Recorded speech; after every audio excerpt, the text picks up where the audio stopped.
Welcome to Chrono Trigger Jets of Time. I am Lord Batsy, and I am joined tonight by my wonderful co-commentator AcidCrab. How's it going? Yeah. And tonight we have a race in the Jurassic Rhythm Cup with the TheShwantz27 facing off versus Nate. Should be in for a great race tonight. This is a tournament using a slightly upgraded version of our more or less standard flags, the Millennial preset. So we're gonna have Boss Rando on. We're going to have our players needing to unlock magic if that comes up, which was not a feature in our last big event. And we're also going to have gear rando and healing item rando on. So the numbers are going to be funny. I love me some gear rando. Oh, you never know. It changes the whole spread of the run. As you get different gear pieces, you can find out which ones are going to be useful that time. Yep. As we see our runners starting off with a Chrono Marl start. Right. Chrono, definitely a gear-dependent character. So finding a good rolled piece of gear for him would be huge early on. Absolutely. Since we're starting with Chrono and Marl, we kind of have two characters who are a bit dependent on good rolls. Marl not having... She doesn't have anyone's favorite tech list, probably, but she does have very good techs. You just need to get the correct ones. And so I'm sure we'll see in a second as these racers start their opening rotation that shop in Pori looked like it had all of the basic groceries except for shelters. It's always nice because you're looking for a lot of those early things. You're looking for shelters, you're looking for revives, you're looking for those mid-tonics Nate's grabbing.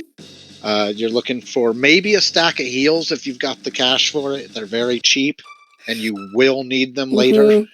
Yeah, I think just the one is always fine. Just don't go without it. Just one stack is enough.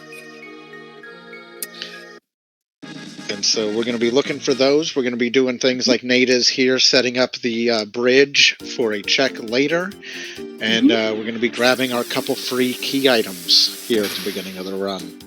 These key items can do a lot to change the routing in this early section, whether it be finding a gate key or finding a really nice, like, sword for frog, or Robo Ribbon, which would be unfortunate.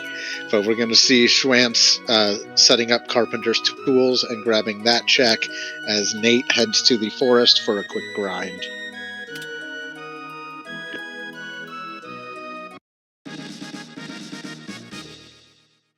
All right, and we have got... Let's see...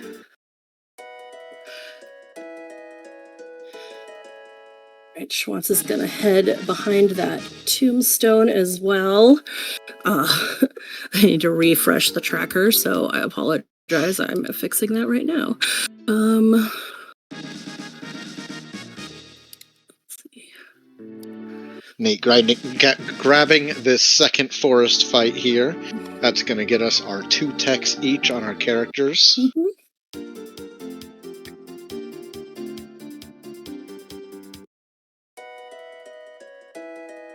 And this is gonna help decide whether these characters stick around. Now we have a Thomas Pop showing in the snail stop. All right.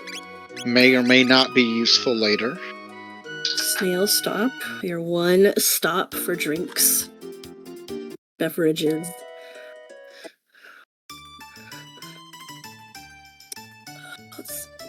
Schwantz heading in for the guaranteed shelters here. Like you said, finding that great initial shop might make this just the perfect place to finish up. Absolutely.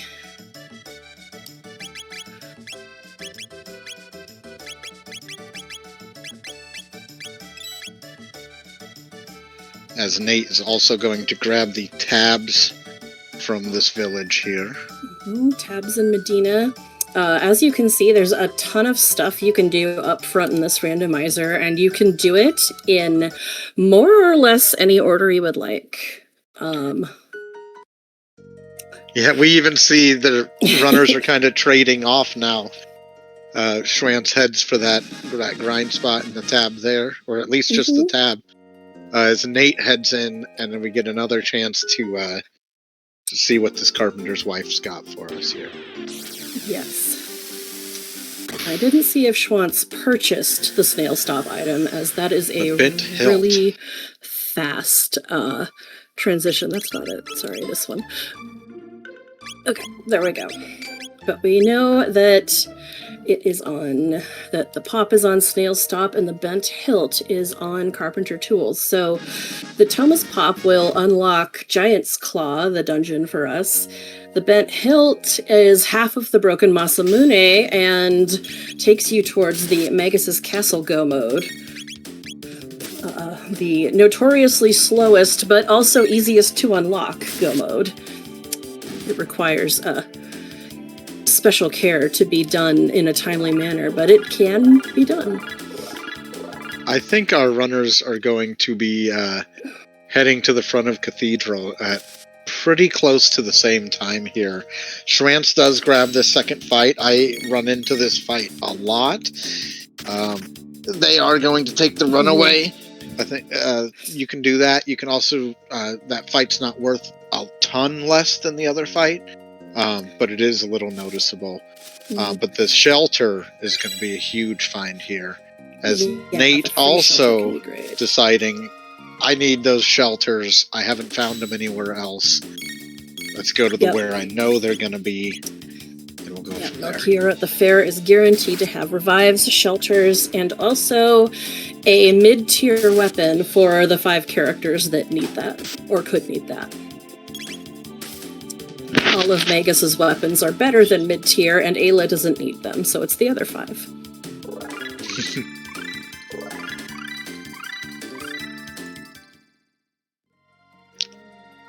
You know, Aura Whirl is not the dual tech you're hoping to pull for these characters. Not the first thing you're hoping for. An easy time. It will certainly save you in a pinch, but it's much nicer to have a party heal that isn't a double tech. That's a nice one. Or a double tech that isn't a party heal. Yeah, that too. Ice Sword 2 or as Nate heads into the front of Cathedral here. Unclear if they will finish the back of it, but we're at least going to go into the Nagaet and the Bromide Room, as Schwantz heads that way as well.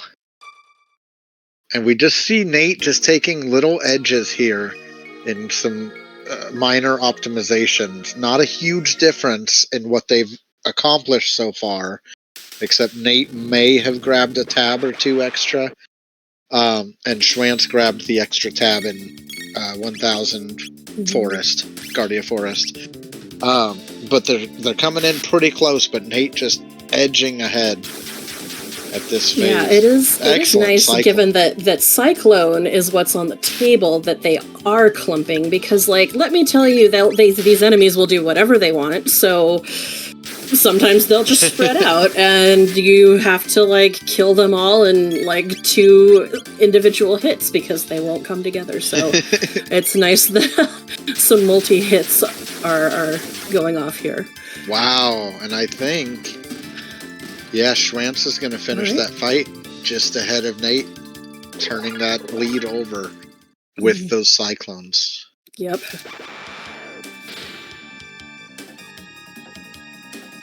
But there's a lot of race left ahead of us here. All right. We got Frog coming down from the ceiling.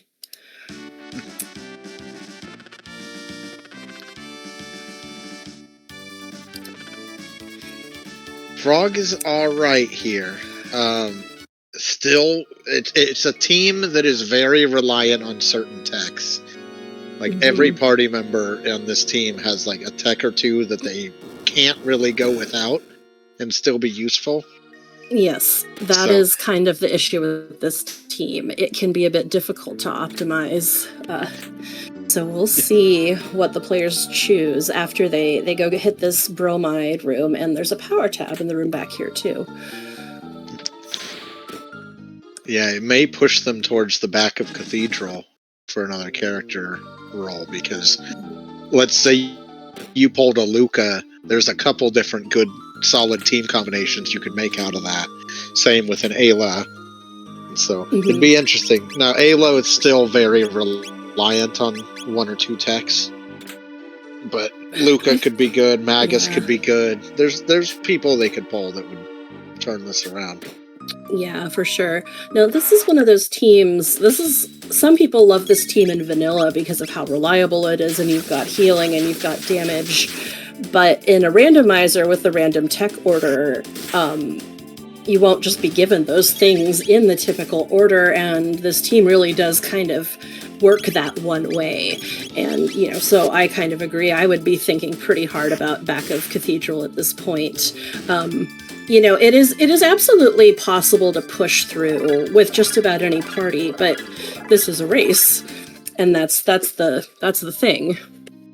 Yeah, those are the decisions that can make a difference in how the seed plays out and how the boss battles go. Yep. Because somebody making that change quick. We see Schwantz making the decision. Front of Cathedral's good. I'm going to go investigate, see what's going on here. I'll leave at least for now. Nate's going in the back. Yeah. All right. We love to see a path split, especially this early. I don't know if Nate caught that they were a couple tech points away from something and went for this fight, or we'll have to find out. Or if it was just a slip of movement as Schwantz heads up into the castle. We'll see where they go from here. Yep, looks like Schwantz is probably going to check. Yeah, at least check the bridge to see what the key item is. The chef will come out and give it to you before you have to do any of the fighting. So some players will reset if they don't like what they're getting. But it depends. It depends what we see. This would be a little scary to me. Heading in without the Cathedral experience or the Hecarim experience, and it's perfectly, it's certainly doable, and all of the runners in our tournament are very good runners. It would I'd be a little nervous going in, because if it rolls a bad boss and an item you have to have, like a pendant, yeah, no, it's true. That could be a tough bridge. The thing about bridge too is that I think it's quite doable without the levels from Cathedral, but we don't know where this team's at with regard to techs, and what you really need is good tech rolls. If you're coming through bridge with flare or a fire sword 2 kind of setup, that's just going to be enough that you're going to be able to overcome most of what they throw at you. Yeah. But we got Lightning 2 coming for Chrono, but that's middling at best. It's good for clearing the screen. Okay, we see Frog getting Water 2 on Nate's side. That's also okay. Yeah. That'll get you through a lot of areas, but not bosses. Pearl Edges. Ozzy is dropping speed tabs on the bridge. That's huge. Nice. Any speed tab drop is huge. Water 2 for Schwantz as well. Sorry. No, you're good. But especially now that we're out of these Gato Cup matches where there are certain treasure is a lot easier to come by in the Gato Cup, so we are not playing on the easier item difficulty now. So those speed tabs are quite a good find. Yeah, and we see the tech points were very similar because we saw them learning Water 2 just a few seconds apart from each other here. As Nate heads into this boss, and Schwantz is going to head into the boss of the bridge. Now, depending how that goes on both sides, we'll kind of decide how much Schwantz gains or loses based off this decision. Oh. What do you think about a Dalton? I don't like to think about Dalton. What about a Dalton Plus? How about a Dalton Minus? Can we do that? How about a Dalton minus Chrono? Oh, he lives, actually. Yeah, I think that was the gentle one. So we've got Dalton plus a very tough boss here on the bridge on the left side, and a lava spawn in the cathedral for Nate. And so this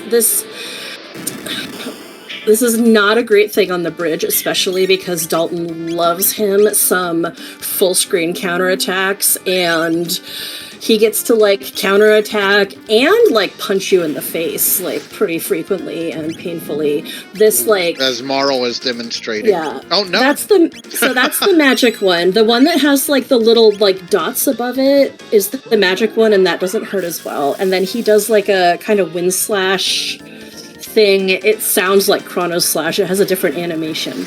And then like then he does the hard balls, which he throws. They throw faster. Like the animation's different, but those other fireballs that do physical damage just like kill people. These are both pretty reliably, like you said, pretty tough fights.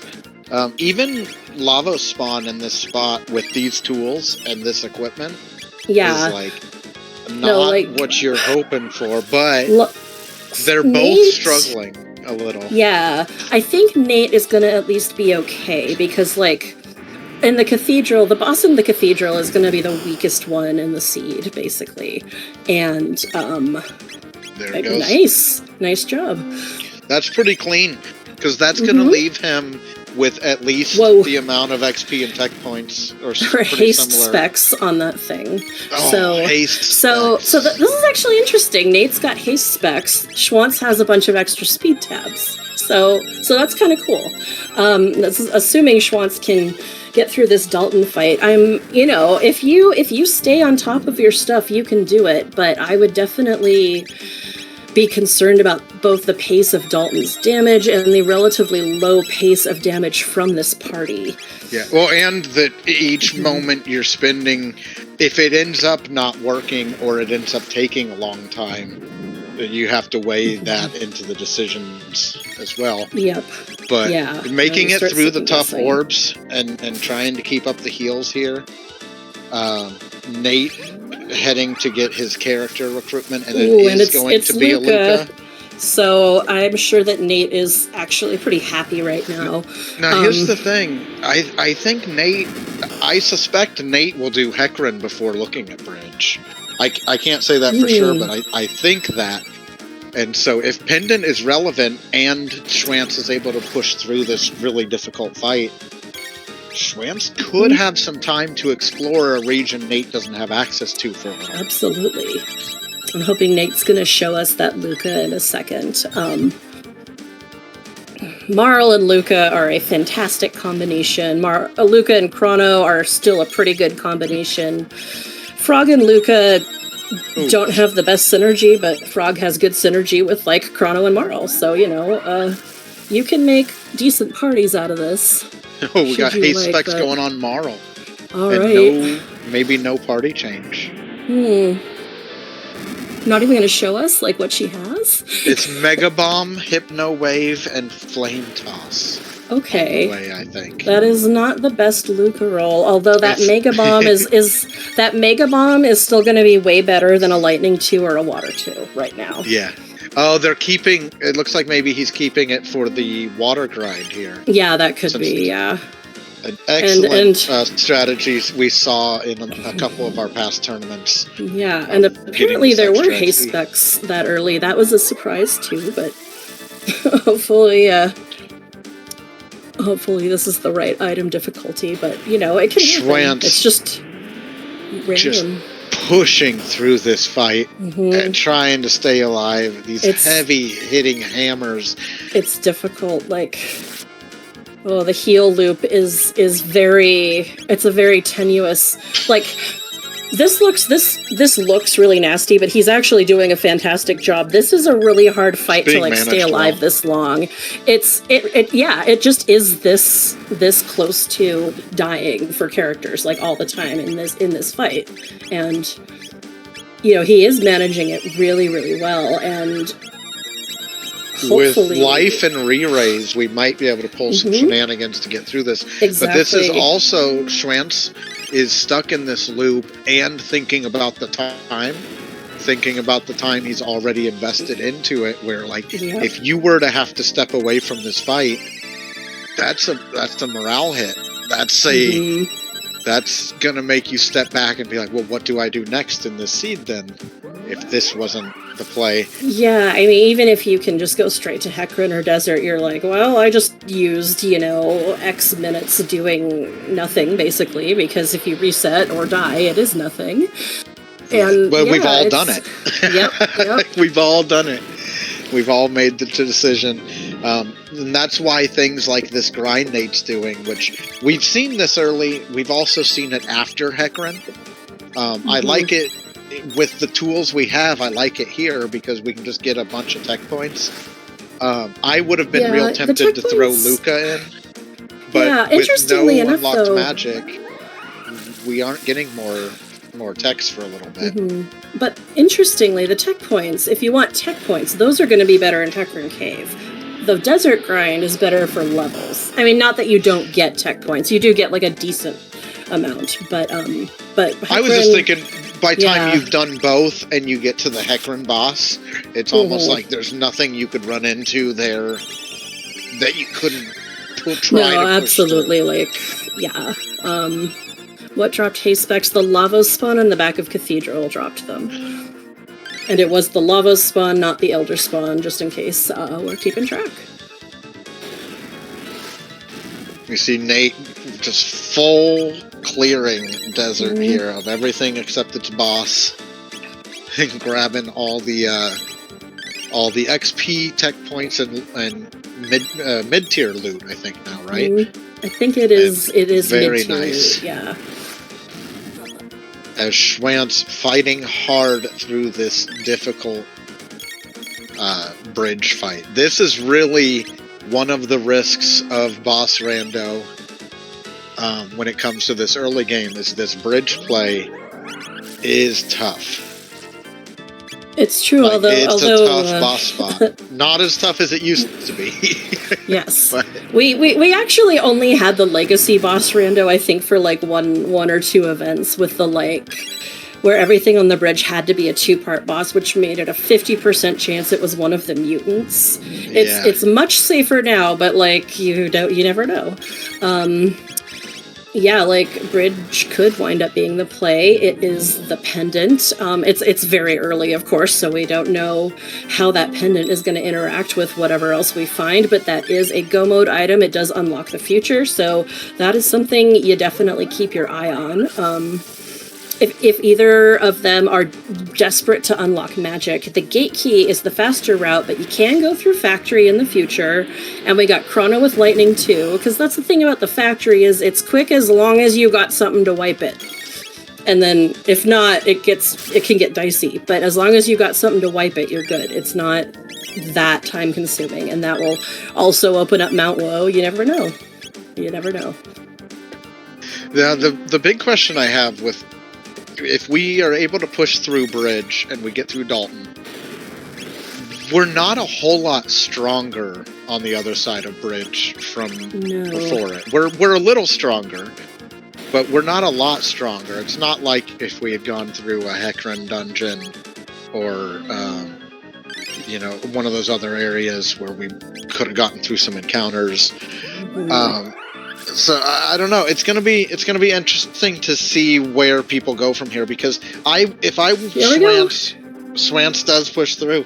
If I'm Schwantz, I'm scared to go to the Dragon Tank spot. Because if it's another scary boss, we still don't have good tools to get through. That's true. And I suppose the interesting or well, not interesting, but I suppose the way that I would think of it if I was playing right now is that if I have the pendant, yeah, I know it's going to take me to future, but I haven't done enough checks either way to like have a big picture of what's going on. So I feel like it's just okay if I have to go to Heckard Cave before I can go to the future, or you know, whichever. We see Nate proving me wrong. Sorry, not to interrupt, but we see good. Nate proving me wrong and heading straight for bridge. Hey. He's gonna love those speed tabs, and then we'll see.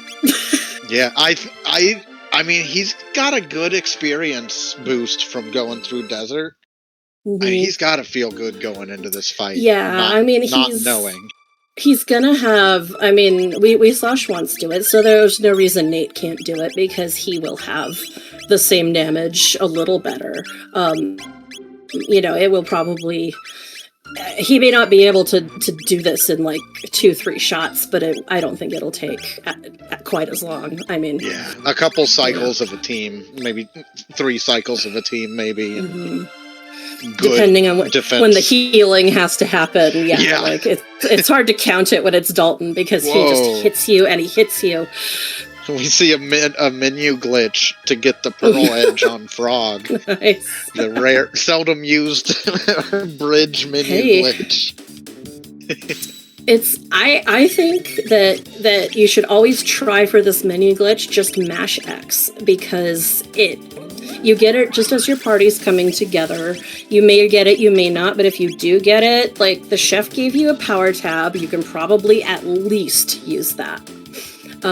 You might have gotten gear you could put on Frog, like here. That's going to help. That's absolutely going to help if we go physical with Frog here. As Nate starts his Dalton Plus fight, the TheShwantz is continuing grabbing the XP and gear from Desert here, same as Nate did. So that will mean at the end of both of their treks here, which won't be long, we're going to see a difference of about a cathedral's worth of loot, XP, and tech points difference between them.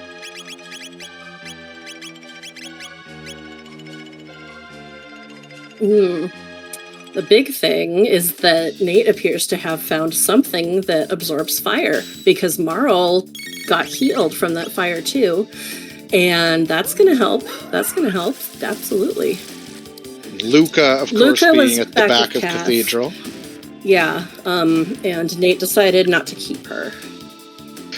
She may return when she meets Specchio. Yeah, I mean, it's hard when you have, well, we have locked magic. This is a great demonstration of all of the locked magic characters.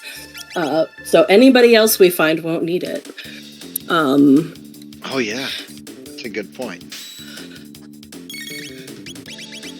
But we will see what they choose. It wasn't the best roll on Luca, because it was Mega Bomb, Hypno Wave, and Flame Toss. Hypno Wave is like marginally useful in the right situations. Mega Bomb would be better damage than anything that this team is putting out right now, but it still wouldn't be like super awesome damage or anything. So it's kind of like a toss-up. There's pretty much no really good double techs, multi-techs across all 4 characters that are open right now. So you do what you do, I guess. Nate continuing the good fight as TheShwantz continues soaking up the XP in Desert. Nate just hammering away at Dalton. Mm-hmm. Oof. As TheShwantz is going to be finishing this grind here very shortly. Mm-hmm. I think one more encounter. And yeah, that's true. We do have 8 MP ethers. So, it would be 2 per spell on regular Mega Bomb 2, except eventually you'd save up that extra like 5 MP, and then maybe it's like 3 for 2 or something is a better way of putting it on a typical ether. So that's another thing to watch, these long drawn out fights when the ethers are bad. you can go into a boss fight and like dump all your power at the start of it when you've like sheltered and everything. But if it goes on after that, you might need a new plan. That's going to get Schwantz through that desert grind and back to restock on bad ethers, out of date ethers. Yep. As Nate continues this really, like, we mentioned it earlier, just how challenging this fight is early, and Nate is stronger than Schwantz was. Yeah, there we go. He does push through it. Yeah, but still a difficult fight. Yeah, no, you can see how those small changes make a difference. Schwantz was doing like, I think a little under 200 damage per hit, and this boss spot is like, it's not exactly 2,000 because Zombor's split funny, but it's about 2,000. And yeah, it's just, gosh, is Water 2 their only damage out of all three characters? Let's see. We've got Water 2. Have Lightning 2. We have Lightning 2 and like Cyclone. And Cyclone. Yeah. So I think that's no about good sword. Yeah, Luca has Mega Bomb. We haven't seen her yet. And yeah, like Frog with the Pearl Edge, gosh. Well, with Dalton the Water 2 is absolutely the call, especially with whatever was soaking the damage on Marl, because, like, if you do water, he's going to counter with fire, and then she can heal herself. And that was a wonderful strategy that anybody can note to use on Dalton. He will almost always counter with a different element. He actually won't counter lightning with Shadow. He will counter lightning with Iron Orb. But they both are taking Frog into the prison. Nate taking time to throw the haste specs on first. That's a great call, and I think a Frog is a good call here. He's got the best like auto attack weapon. He's gonna be fast enough. Frog is really kind of the medium speed character. He's not really fast or slow, but as long as you as long as you're not super slow is really the Chrono with a base sword is not going to be quite as useful. Nope, even though he is fast. So Frog is a good call here. Probably won't take too many extra hits from these guys. We'll have to see if either of them decide to save Fitz. Because with how close they are, that could make a difference in the time it takes them to get through and into the future. It could. Yeah, that's an interesting question. Like, would you save Fritz right now? I think I would. I think I would, as long as I knew I'd remember to get my reward. I used to be really bad about that, but I had to. Yeah, exactly. We have Chrono. The ethers suck. We don't know what the mid-ethers look like. That's the thing. We don't know. That's really the consideration versus a normal run, and it looks like Schwantz is gonna save Fritz so that Fritz's descendant Fitz can live to put on this race and roll the seed, which might be diabolical. But since I didn't roll it, they might find a rainbow, so that's a good thing, right? I know Nate and OneFreeFitz have a feud, so it may stop Nate from being able to save Fitz even in the game. I mean, I guess if your feud is more important to you than mid-ethers. 10 mid-ethers. Or 30k gold. They probably don't sell for that. Yep. Okay, there's an Aeon Blade next to Fritz, which is upper, I would say upper mid-tier for Chrono. It's not what you're looking for, but that'll get you going through the first part of the game. Yeah, no problem. Wow, Nate is going to save him.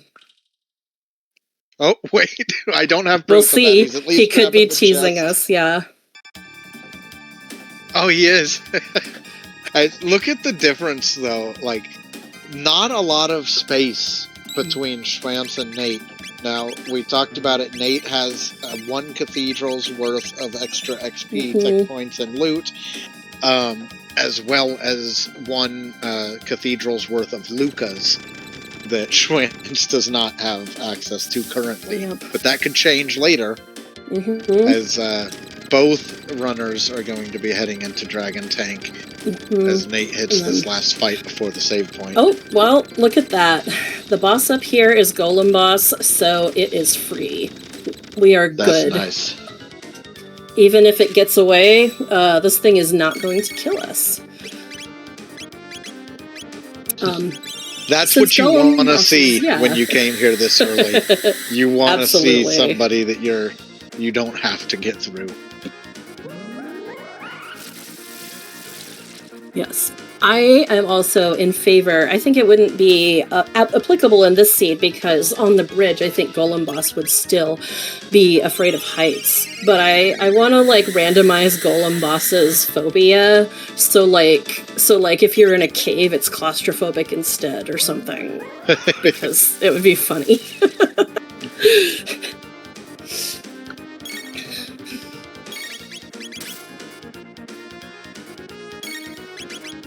Schwantz hammering in on this Golem Boss as Nate gears up for it. Throwing the haste specs back on Marl to get the most speed out of him. Yep. Gosh, I think we are also looking at 2,000 HP-ish around this spot. Originally on Dragon Tank, which has a slightly uneven hit point distribution.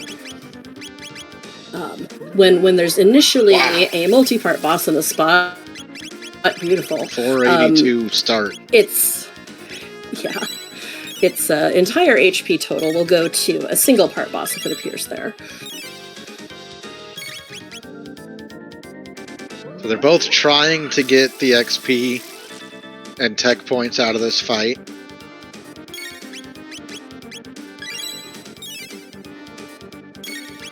Yes. If you don't want to fight Golem Boss, if you don't feel like you want to spend the time or need the yields, you can just let it run away. You can go into the menu and set your battle speed to 1, and it's just very, very quick. A blue mail +2. That's not bad. That's pretty nice. That could be very beneficial.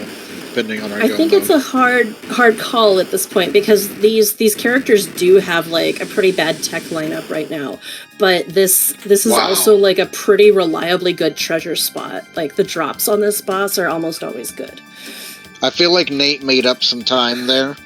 Compared to the difference they walked into that boss with. Yeah. Compared to what they're leaving with, but it's about to get interesting. These are both very good runners.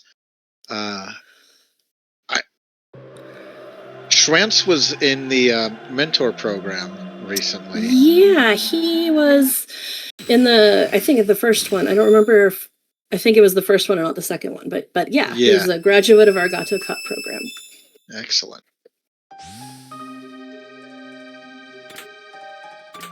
Dash ring, a gold stud. Okay, we love to see that in a seed with 8 MP ethers. A gold stud being found by the person that doesn't have Mega Bomb Luca.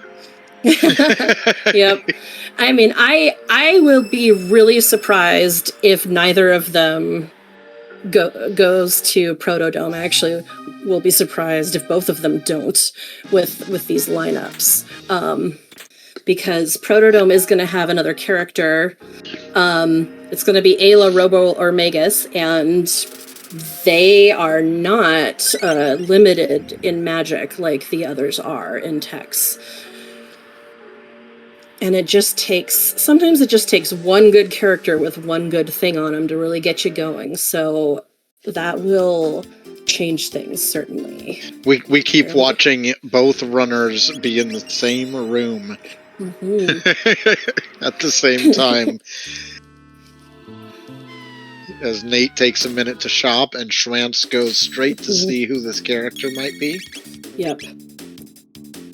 So I joke that you can tell who the legacy players are because they will like save twice outside of Protodome, even though I'm actually pretty sure that it's been a really, really, really long time since someone got soft locked in Protodome. I think we're actually pretty safe now. But I think it's actually been fixed.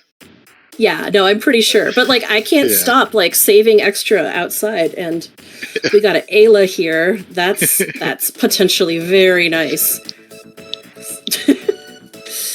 All right. Show us this Ayla. Going probably at least until techs are peaked with Frog, Chrono, and Ayla. We haven't actually peaked her techs as I've seen yet, but this is a very physical team, which is its main weakness, I guess. Nate finding the same Ayla. I didn't get a good look at it. But it didn't, well, it doesn't sound like... Alright, so we might be bringing Marl back. I don't know, because I'd kind of like to have... I'd kind of like to have Marl Ayla. Yeah, gosh. Well, and like... Maybe Chrono knows. This is tricky, too, because it looks like Schwantz wants to do Factory, so for that, you probably want to keep Chrono right now for the Lightning, too, obviously. Oh, yeah. But as after Nate that, you heads could to ditch Dome, him. Perhaps instead. Yeah. All right. But of course, after the Factory, you also get Specchio access, so you wouldn't necessarily have to ditch Chrono or whatever. Yeah, this is interesting because Schwantz is maybe taking the safe, good play of heading straight for magic access, whereas Nate's maybe taking the more gambly play of hoping to find easier magic access. Mm-hmm. It'll be interesting to kind of see who gets rewarded here. Mm-hmm. It's kind of that, like, you can go kind of a bit out of your way to get guaranteed more power. Or you can try to push through it. I mean, Ayla is going to keep learning techs, and she's a pretty good tech list, so there's a good chance she's about to learn something. I mean, maybe not about, but she should learn something decent sooner rather than later. And then, you want to keep getting key items. It makes you feel like, well, at least you're, like, using your time efficiently, even though that's not always the case. But, yeah. Yeah, my fear would be Marl.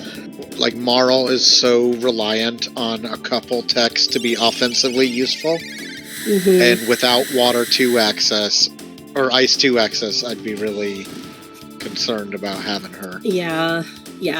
She's not, especially, well, without that Chrono in the party to Aura Whirl with, it feels like she might not contribute much, but, sometimes this is how the seeds are. They don't always want to just, like, give you power. We're going to see Zombor here, which should go down fairly easy here. Yeah, this shouldn't be too bad. We're getting... Although we don't have heavy-hitting attacks to really deal with it. Quickly. It's going to be a bunch of these, like, auto attacks. Ayla's got, like, I think, her kick one, not triple kick, the other one that apparently I'm blanking on, and I'm sorry. It's not called roller kick.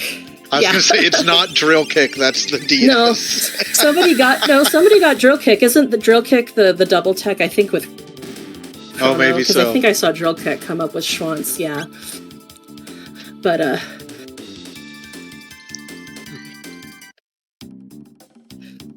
But yeah, okay, so we got Nathann is through that Zombor, dropped a power seal, which is great for, a lot of what we're seeing, which is not a lot of magic and a lot of punching. So there's an amulet. Man, the treasure is... Amulet's kind of rad, actually.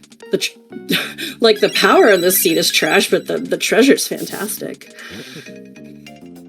Got inputting Zabi as Nathann. Like, this is kind of a hilarious parallel. Like, these two things that drive people crazy in this game. Oh, we got it. Thank goodness. Okay. The rat almost got away. Oof. This is funny how this is working out, because, not to say we don't have route divergence in races, but it's nice to see, like, even in a run where they made some of the same decisions, we still have, like, very different completions right now. With Nate being ahead of Cathedral and Schwantz being ahead, pretty much a factory now on his way out. And it's And like Nate now finishing Eris. Like it's like a helix path where they separate, they come together, they separate, they come together. Some races are like that, and it could be a lot of fun. Yeah, it's going to be so fun to look back at later and see which of these divergences are important. Because not all of them will be. This is this is pretty even right now, Chaco. Like we said, Schwantz has taken maybe the safer, good play of going for end-of-time access, whereas Nate's maybe hoping on that gate key access to go that route and not do a mini dungeon that doesn't give us a key item. And so it's unclear how even they are until we know if Nate ends up having to do factory. But Nate's been doing really well on time and stomped through Cathedral. Neither player has done Heckran, and that's got to be on their minds a little bit. That's always interesting. Heckran's one of those dungeons where if I haven't done it, Heckran or Denadoro, if I haven't done it, I assume my opponent did, and I assume they found what they needed there. Right. Heckran Cave is just like one of my favorite openers, so I almost always go. But I mean, you don't have to. It's true. Like, it's interesting. I mean, that early pendant just opens up a lot as Schwantz does make it to end of time, and Nate is rewarded. Water for that desert grind. But yes, what are we getting here? Because this is, key, and not just in the boring non-punny way or whatever. Prism shard. Oh, it is okay. It hung for me for just a sec, so thank you. Got it. We see a prism shard. All right. But we still have Sun Palace. We still have Heckran Cave. We have it's the prism shard, and we do have Marl. So it's not like that's a dead end right now. So I mean, there's decent treasure down there. Honestly, so for anyone who hasn't played in a bit, the Prism Shard quest has had several QOL updates made to it. So it's a lot easier to run in downstairs. You could peek the key item before you fight the boss, or if you've already logicked your way through it and know you need to fight the boss and get the item, you can just go upstairs. You don't have to do the downstairs run. A lot of the cutscenes are shorter. It's much nicer than it used to be. It's worth a peek for sure. Nate nailing the moon skip at the start of Factory. Yes, to get further in. Now Nate did finish up that dome with the Guardian fight, got his reward, and then said, "Okay, I can't take it any longer. I gotta go get end of time access." Yeah, and I feel that. I feel that in my soul. So this is completely understandable. These teams are pretty weak, whatever way you put it together.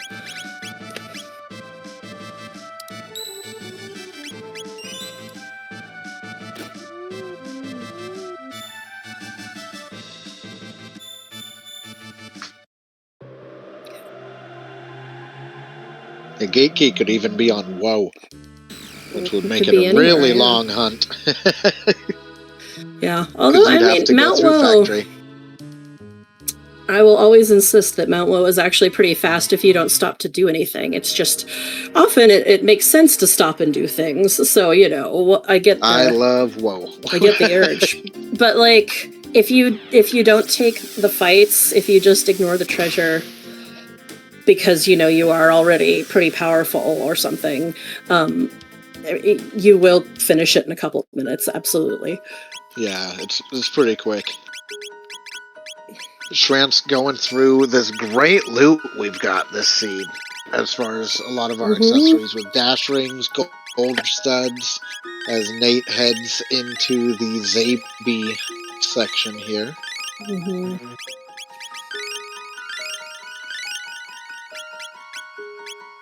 And yes, that is true from chat that Woe's treasure has had a little bit of a nerf. Because the treasure quality hadn't been changed since the days of the randomizer when we just like didn't go there because you had to go through Magus's castle as not a go mode first. But so that has been changed because it is more accessible than it used to be. But I will say that way out to this boss as Schwantz heads further in to Hecarim Cave. I will say that I think that there should be better items put in other places, like the Ocean Palace. I do think the treasure in the Ocean Palace needs upgrading. You know, that should be better than Mount Woe, right? But, you know, eventually we will make updates, and we will see. Opening with a water 2 on these robots. They may not like that, but hopefully we're fast and can kill some of them first. They don't like that. I mean, I remember that these guys get mad and start counterattacking. I usually try to kill them before they do that.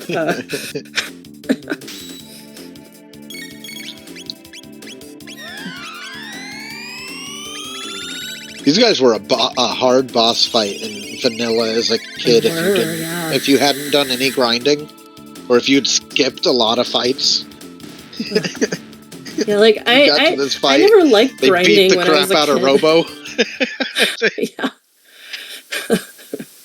The one time I remember grinding, I spent I think an hour grinding Guardia Forest and Gato to get that sword before I went through the gate the first time. Right, and then it's you do Cathedral and you come back and you have enough money to buy the sword. So I saved myself 10 minutes of work for a sword that didn't help me that much in those fights. All right, Nate is through Factory. Schwantz is now heading to Hecarim Cave, which, of course, this is a lovely move if you can make it happen, because now magic's unlocked, and now all of these tech points, nothing's getting capped. Everyone is going to just enjoy it. Yeah, and I think you're right. That's probably why our runners held off on it. Mm-hmm. Between Schwantz definitely wanting to make sure that their early game play paid off. You almost have to follow that gamble when you've done a boss like that. No, and I mean, gosh, I put all this work into getting Pendant. I have to do something with it, and they have. To be fair, they've taken an advantage and they've kept it. Yeah, and I mean, in fairness, if there's any seed you're going to not go to Hecarim Cave early, it's this one, because we know that the opening 4 characters were literally the 4 with capped magic, and we knew what they had, and it was that is unusual. Usually, statistically, at least one of the others that doesn't get capped is gonna be in your, opening 4 or whatever, and you can at least take them through. And, which sometimes is the play, depending on what your capped characters rolled. So, this is unusual, but yeah, holding off was the thing.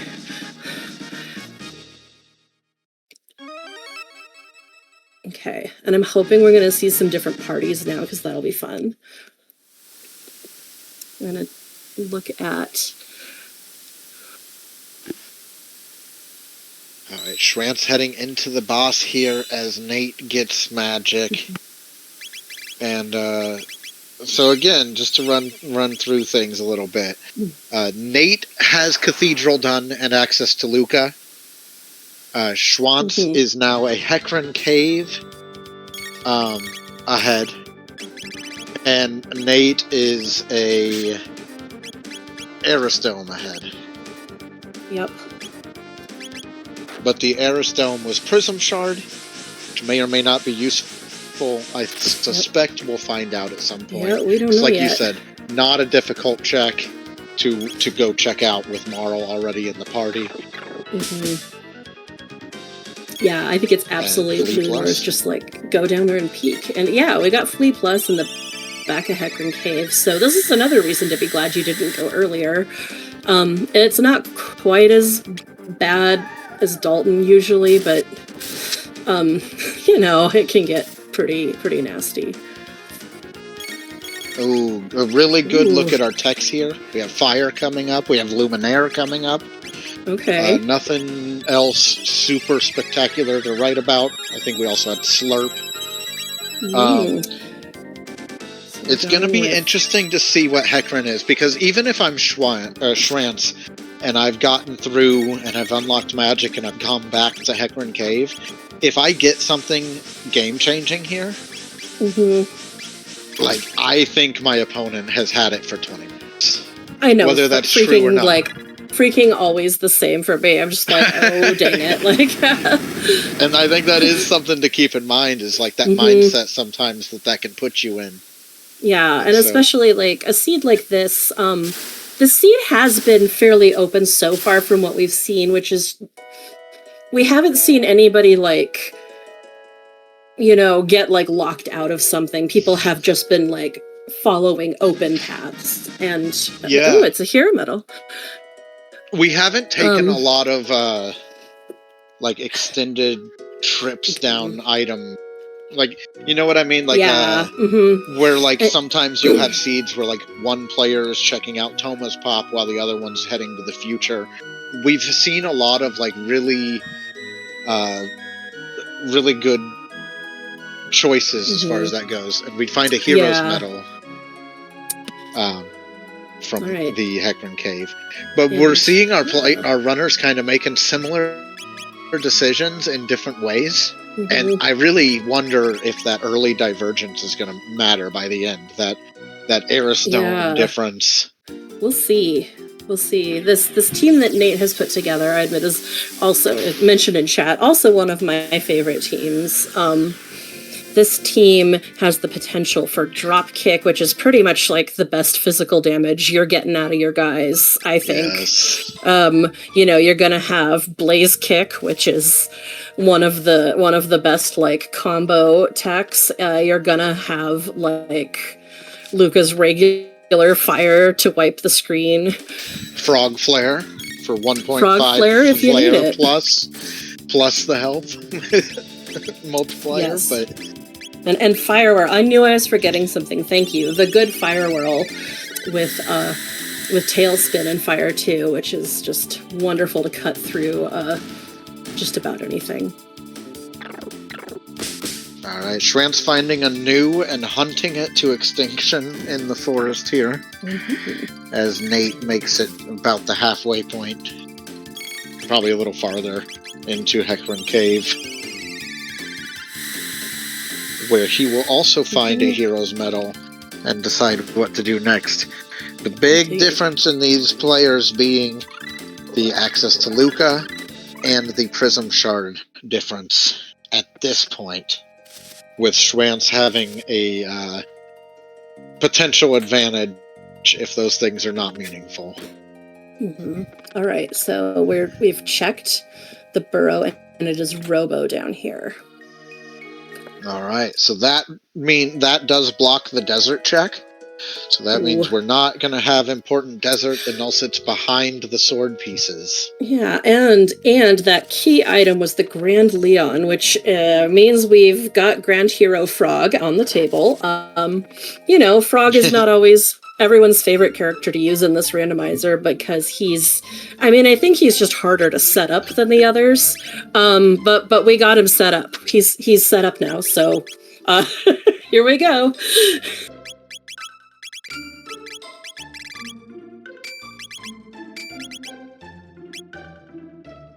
Nate already using Frog will probably, I imagine he'll be pleased at the power. I would understand if the players are a little annoyed that they still haven't found much progression, but it's out there. It's out there somewhere. Yeah, well, like you said, it's such an open seed because keep in mind we have Mount Woe access. We have Toma's Pop is available at the Snail Stop. Neither of our players have bought it yet, but it is there. We have access to that Prism Shard. We also have the Sun Palace available as an item check. Like, there's a number of places for our racers to check out. As Schwantz does head back to the future, perhaps to check out that Airstone that Nate showed us. Yeah. Airstone is a pretty quick check, so it Nate is pushes through understandable. Hecarim. I might take it. And welcome, Raiders. Thank you. We have a Hero's Medal advantage on Schwantz, and Nate is probably going to head that direction after grabbing his reward. Just about to pick that up.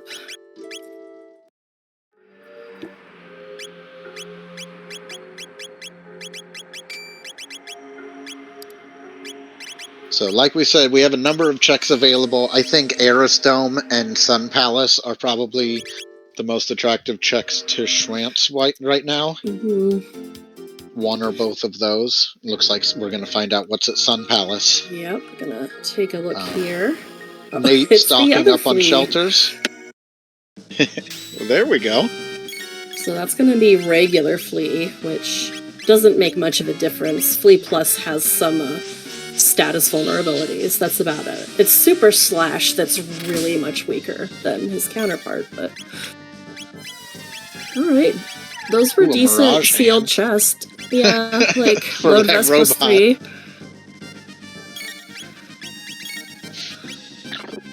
This Sun Palace could be meaningful for sure.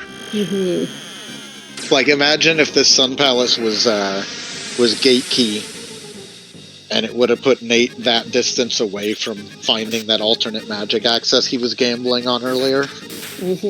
Gosh. I mean, both of them went through the factory, so. Yeah. But I mean, this would be a pretty tricky boss with those pre-magic teams. Like, yeah. This Sun Palace is like 6,500 HP. So, and you know, your damage goes up by level, but it doesn't get affected that much by the level of the bosses. Chrono Trigger kind of has pretty standard defense on enemies for the most part. I think it's how part of like New Game Plus can work, honestly, like how it calculates. But so the damage you're dealing is most of the time just the damage you're dealing. You can check one monster and it will be true on another unless they have special defenses. And oh my god, chipping through this would be painful. Wow. Look at this. Yep, here we go. So we talked about how open the seed is. We've talked about how the divergence we've seen has been temporary. And now we're going to see a larger divergence, because I would be quite shocked if Schwantz came here next, because it would be an extra time travel. Who knows? They may go to Eris first, but yeah. I mean, they've got options. The gate key is the main thing not on the table. Like, we don't see the Moonstone, but we do have the Prism Shard out, and that's half of that. Like, most of the doors are open. Yeah. You know? Very few go mode items, though. The sword piece, the pendant, like, that's all we've seen. Yeah, and then just keeping in the back of our mind that Mount Woe is accessible.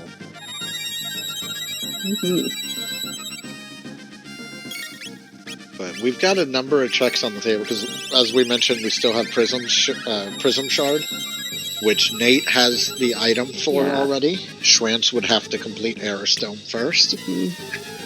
And that may or may not be important. I think Nate should peek Prism Shard, both because it's a good idea and so we can see, but maybe after this. Yeah, and mostly so we can see. Yeah.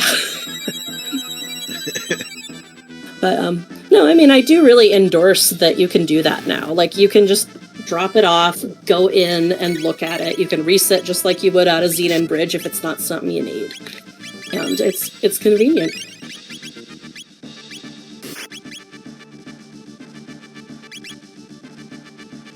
Schwantz just pounding through Flea here. And another just tough fight with that high HP value. Yeah, no, I mean, you're talking over half of a Magus in health. Yeah, this team that Schwantz is using is, I mean, just because of the quirks of the seed, this is turning out to be a little more of a, like, future investment team, and Nate is starting to gather more of that strength in his party. Yeah, Nate's always had that advantage a little bit from that early Cathedral Yep, not struggling quite as long in those early fights. But like you said, it's really starting to show. But Schwantz has shown in these fights that he can push through, and he can survive, and he can get through the fight to at least get the reward, which, as we've talked about, like the worst part of being in that situation. All right, we got a blue rock plus. Okay, magic plus 6. That's like, okay. With gear rando, we get extra effects on the gemstones, the rocks. So even though we don't have the entirety of Team Blue Rock, Luca can still wear that. It's not as cool as we'd like, but it's all right. And as Phone points out in chat, a rainbow on Schwantz's team would completely change the game again. It's really, playing randomizers is often just this balancing act of like, what do you have versus what can you reasonably expect? And it's, 40 chess sometimes. Schwantz continuing this pattern of being able to push through these fights and not having to, hopefully not having to back out of a fight that has invested quite a bit of time into. As Nate heads into the Massa and Mune fight before we get the Massa-Mune fight. Right. Schwantz is through that. Oh, there's a golden drop. That's nice. Okay, that should... Oh, not quite. Not quite enough for the twins, but almost. Got the moonstone. We have a vanilla sun palace. That does not help Schwantz unless... the gate key. Yep, it's fascinating because if he gets the gate key, if he finds it, then suddenly, bam, a bunch of stuff is unlocked. Everything. So. and Schwantz does run straight for Airstone. I think that's a really good play. Even just on the idea of like not wanting to waste time travels. You're already here. You're strong enough to do it. Yeah, the boss isn't really, like, super buff, and there's that lovely treasure room in the back. Actually, Nate's stream hung for me just as he went in there, so maybe if Schwantz goes in, we can see the treasure a little better.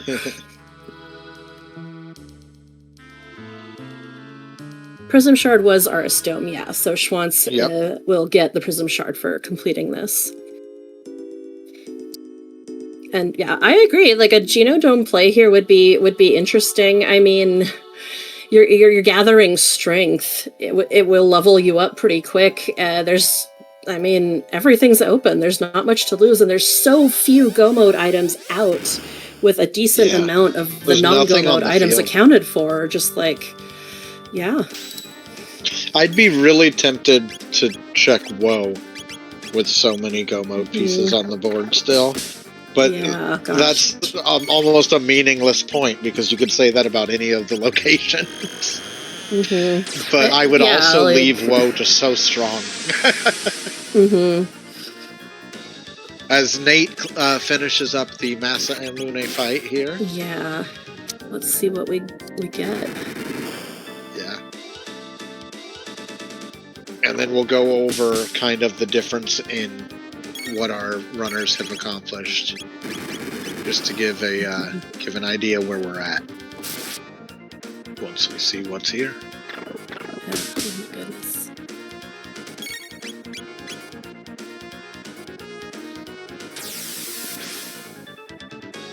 It's the Robo's ribbon. It's the Robo's ribbon. You don't want to see it, but so that does take away. That takes away the benefit of having done Dinodoro, other than Schwantz may head there too.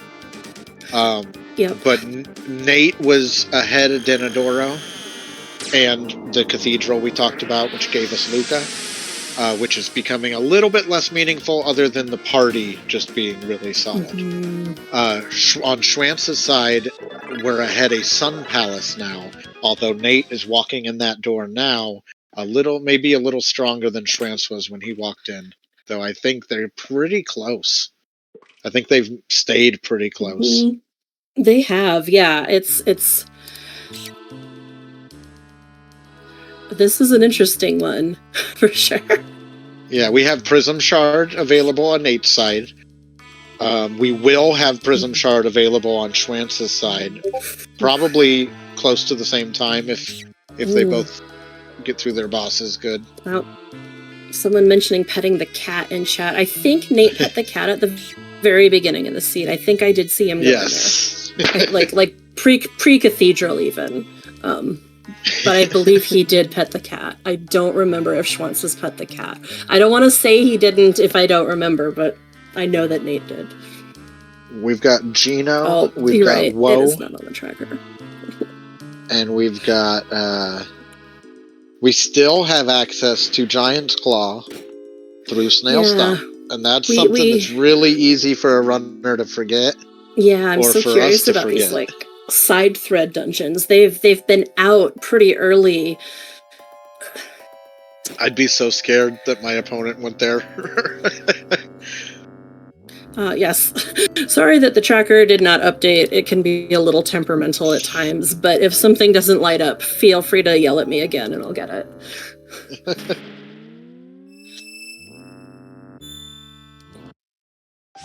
Nate plugging away at twice. Flea. Wow, Schwantz gets Power Tab, White Mail. Elixir and another Power Tab. Zodiac Cape, right, okay, nice. Zodiac Cape is a -1, but... Toma's Pop could be important. It absolutely could be. But so could Woe, and so could Gino. Mm-hmm. At this point. Nate, unfortunately, having to take a reset on the Flea fight. Yeah, showing a difference in fights here. At least it's right here. Yeah. Confident enough that it was shenanigans that Nate ran straight back in. Welcome, Current and Raiders. Thank you. Schwantz sprinting back to Doan for their reward. Running out of the back of the dome. Or by the way, if you'd like your name on that list in the back of the dome, you should play in our fall SGL tournament, which will be later this year, but that's how it happens.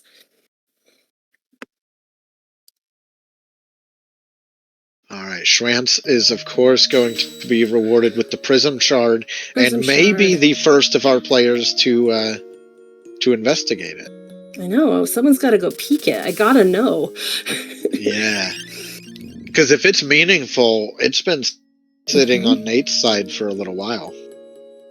Not that as a runner you can, you know what I mean? Like, you can't go off that as a runner. But be interesting just to see what the difference ends up being here. Absolutely.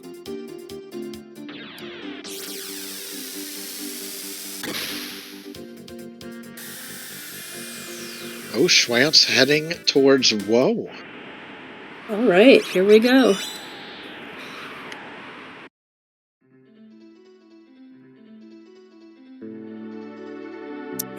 I like a Woe play, especially, I mean, Magic's unlocked. If you're married to your team and you're still reliant on finding a couple techs, this is a great place to be able to get the rest of them, or as few or many as you need to. Like you mentioned, this can be a fast dungeon if you don't need the stuff here. If you do need some of the stuff here, it can be a little slower, but you will leave being able to do any other dungeon in the game pretty much. Absolutely. You can pretty easily come up Mount Woe and get to like your 6th tech on any character pretty handily. You'd probably have to spend longer for more than that, but yeah, you can get up to 5 or 6 quite easily, I think. Yeah, especially with tech doubling, depending how it lines up. All right, we see Nate making it through this fight at the Sun Palace. That's going to get Moonstone. That's going to make Prism Shard maybe attractive for Nate. But We'll see. But it's true. We still don't have that gate key, so you can't finish Moonstone without. Oh it. yeah, you're right. So you can't like do them don't do them together. It's great when you can do them both at once. I still think I'd be so tempted to set it up, because what if the first part is the path to gate key? Yeah, it's always... And like you said, it's peekable now. Mm-hmm. And so Nate is at least going to get us the info.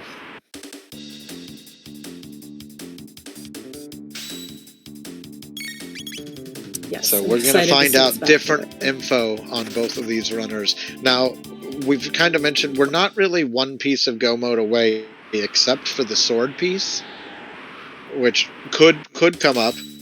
I love seeing the route divergence this late when there's so much left on the table still. So this should be interesting. We're going to find out two very different checks here. And Nate's going to get info and be able to reset out if they choose to. Although with that Moonstone, you got to consider: do I want to have to come back here later if it's important? And it's jerky. You could tell. I'll come back later. Didn't open any of the treasure chests because he knew that if it was garbage, he was resetting. And those treasure chests are like kind of nice, but yeah, they're too tempting. They can be really tempting. Jerky. All right. Well, there's still options here. We've got Woe, we've got Genodome, we've got Giant's Claw, and Nate set up Giant's Claw and is heading there. So we are still going to get two pieces of info, and these are probably pretty similar length dungeons. Yeah, no, it's true. They are comparable. I think I may have just seen a drop kick on Schwantz's screen, taking those rebel fights for extra TP, which it is slow, but boy, you sure get that extra TP. So yeah, another one of those moves you. Schwantz's team is so reliant on a couple of their techs like triple kick, where like if you don't have triple kick and you don't get leap slash and you don't get confused, so it's worth grabbing these extra tech points because this team is going to struggle without those tools. So I like that play. Yeah, I wish you could pet the cat here. Untoma in Giant's Claw. Yeah, I mean, it's totally Chrono's cat right after it went in the gate, right? So I thought so. I got told it's a different palette. It looks the same to me. Yeah? I don't know. I'm colorblind. I can't argue with people about palettes. That's fair. It looks like the same palette to me. But that was always my thought, is that it's the... Oh no, I thought the one in Ozzy's Fort was the same one too, but it's definitely a different palette. Well, that one looks the same to me too. Yeah. Oh man.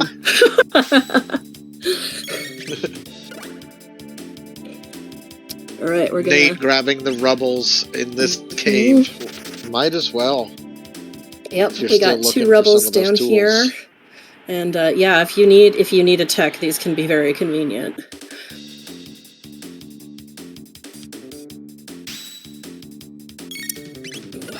Just under enough damage. Okay, one more hit.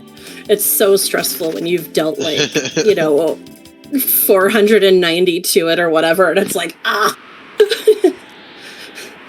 like hitting it again is much harder than like 10 HP sometimes.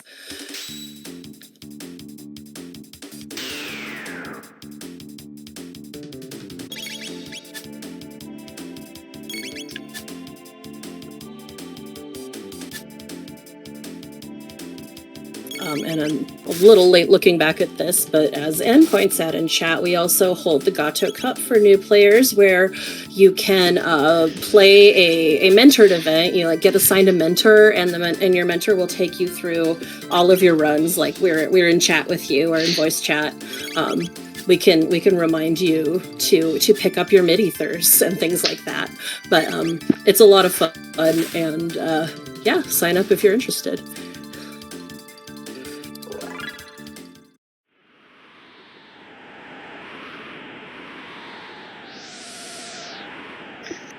They are sprinting through these dungeons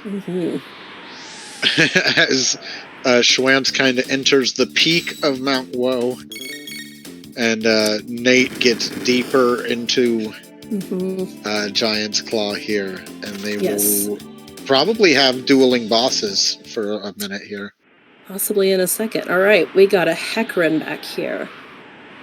Well, you got to feel good about a Hecarim here. Yeah, as long as we got some magic damage, but I mean, Luca's got at least Mega Bomb, and that will do it. It's real close to his regular house. Like, he probably feels at home here. Yeah. It's not like when he shows up and he's in Guardian's spot, and he's like, what? Yeah, decent enough damage off that water, too. This shouldn't be too bad. Charming it.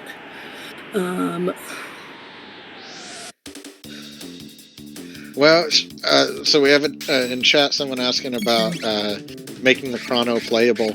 Well, Schwantz doesn't have access to that Luca. Yeah, and so he didn't pick up that Luca. You've got to kind of use the best of the 4 tools you've got, which is what they're trying to do. And then just trying to make sure you get those techs, and then you are still, as Chrono, a little reliant on getting a good sword. We got a good and this enough was sword rough seed, for most. like, but yeah, this is a tough team. Yeah, like the seed started, just nobody had any good techs, and like with all the locked magic characters, and just so it's taken a minute for both of them to get their teams off the ground. Sometimes that's just how it goes. But that's also kind of we've talked about is like that early game divergence of Schwantz deciding to back out of Cathedral and Nate deciding to finish it. The reward was Luca. It'll be interesting to see as we get into an end game. If both players end up with an end game, it'll be interesting to see how that team composition changes the end game, because that's the type of team that could really push an advantage with some of those really hard bosses at the end. Yeah, absolutely. But yeah, even in the beginning, it was kind of a bad Luca. Like, Mega Bomb instead of Napalm, at least. All right, Nate has a bent sword. Nate's in go mode. Nate's in go mode, and Nate's in a go mode he's very comfortable with. Yeah, this is the thing. Like, it's one of those seeds. So we're at an hour 20. This is on average a pretty late time for the first go mode to show up. I mean, you know, every seed is just itself. Nate doesn't necessarily know what Schwantz is doing. For all Nate knows, Schwantz did that one other check and has had the gate key for an hour. So, you know, it's definitely... Some people would look for another go mode. I think that he's gonna repair the sword and not do that. And I think that is probably the call here. Because where the heck are these go mode items? Like, if you could get it in one more check, that would... Even 2, but I don't know how likely. Yeah, there's no one item that puts you in another go mode automatically. Like, now, maybe he checks desert. Maybe. I don't know though. I could maybe, but I don't know. I think I'm with you. I think with so much left on the board, like I'm not assuming my opponent went to Gino. Yeah. But they could have gone to Woe, which they did. Yeah.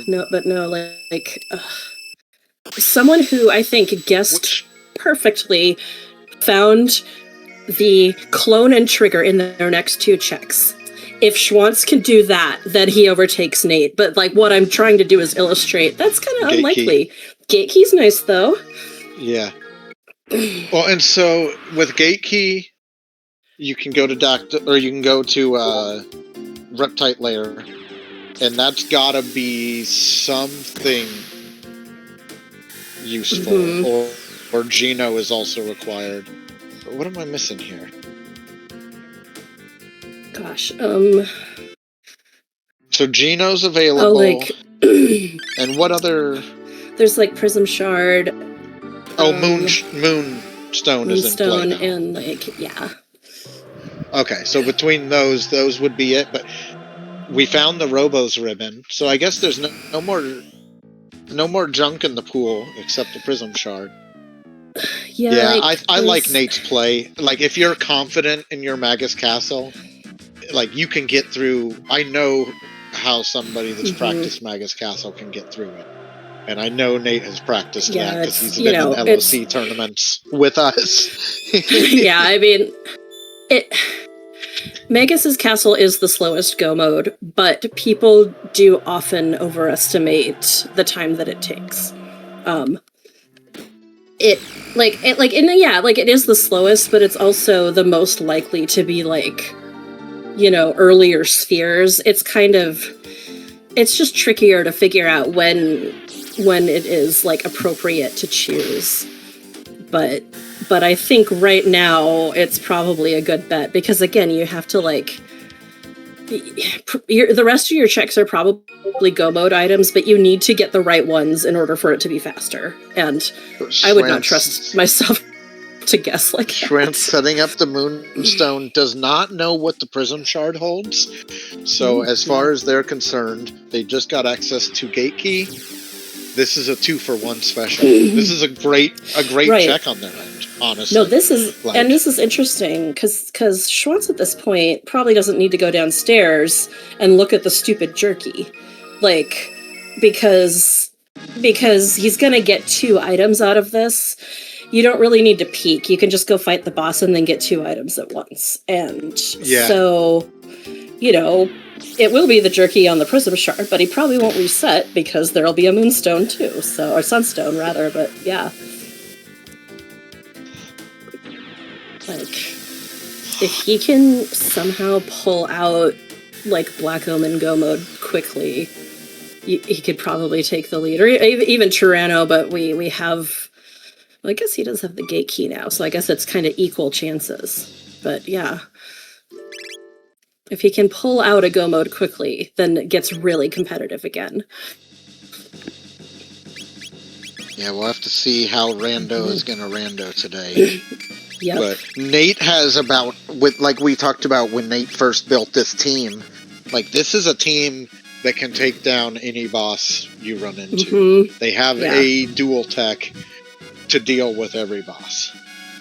Yes, and I am personally hoping it's just a matter of making sure you make it to the end. I'm hoping to see one of my favorite strategies against Magus, which is what magic? Just punch him in the face. Yes. He doesn't change his physical resistance. You can just hit him. And with drop kick out, no, that is often a very, very fast Magus fight. Okay. Kill that Elder Spawn. Schwantz is just running straight to start this. Perfect, yeah. Like you suggested. So definitely she goes to show how our new player programs in the past have helped get people up to speed and racing competitively so that in the future like this, they can be running on the maps on the big stage. And so, really good matchup here. Nate has placed incredibly well in tournaments over the last year and a half. And Schwantz showing great matches in other events as well. Yeah, absolutely. And both of them making excellent plays in this seed. And we will have to see how it will all end. Yes. All right. We got a mutant. We got Terra Mutant over on Nate's side, and a regular Yakra. No need to avenge your ancestors if the ancestors could avenge themselves, right? Might not go too well, but other than that.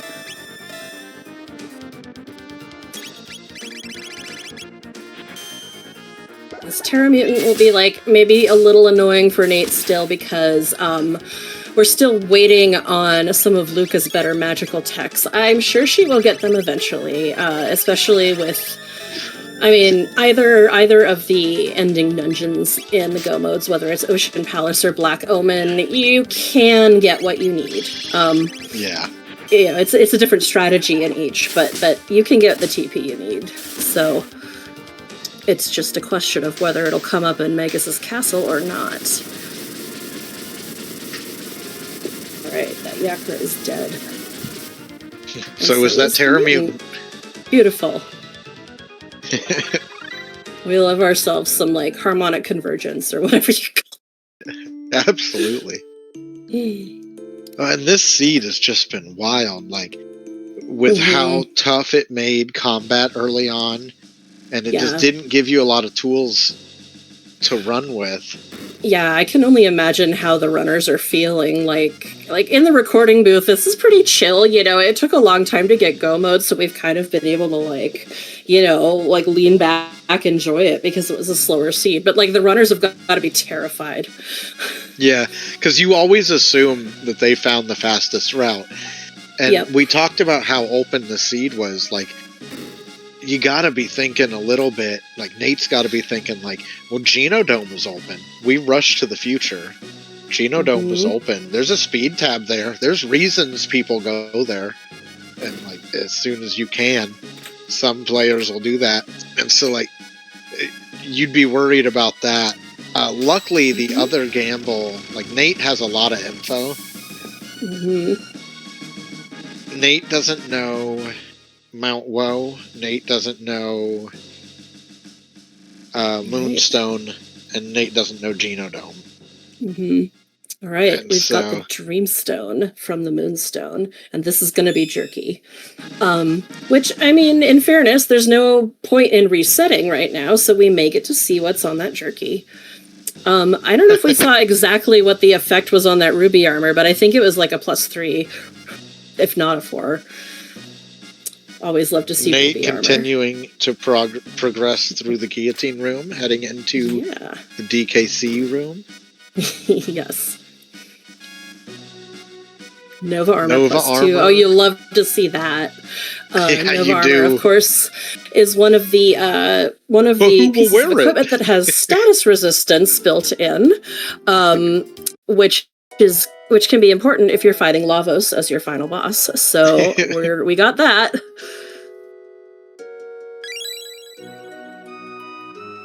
Oh, just a little too low. Yeah, falling down into the pit.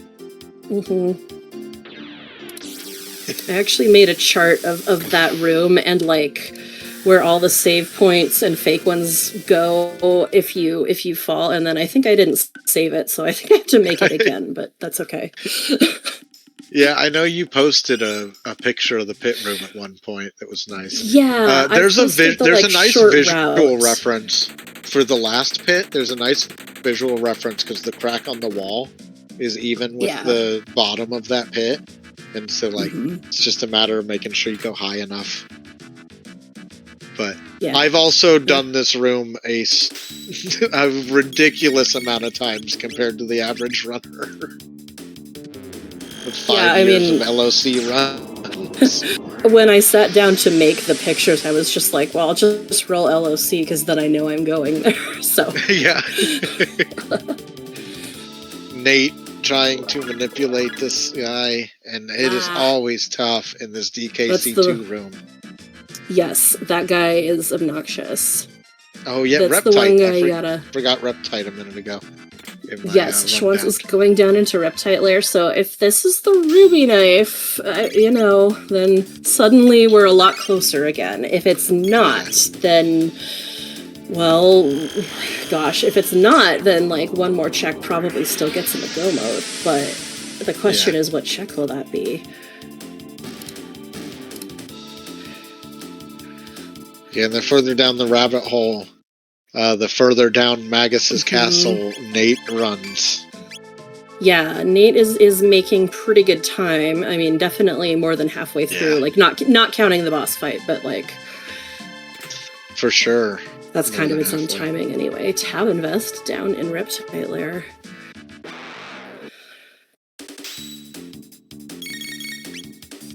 Stupid monkey.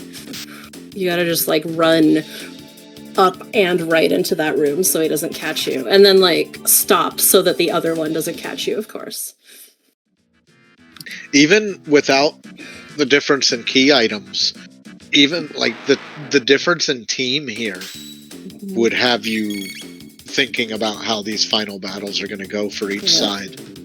You know, like just watching to see what tools we continue getting on Schwantz's side so that we can have the right dual text to be able to get through Lavos.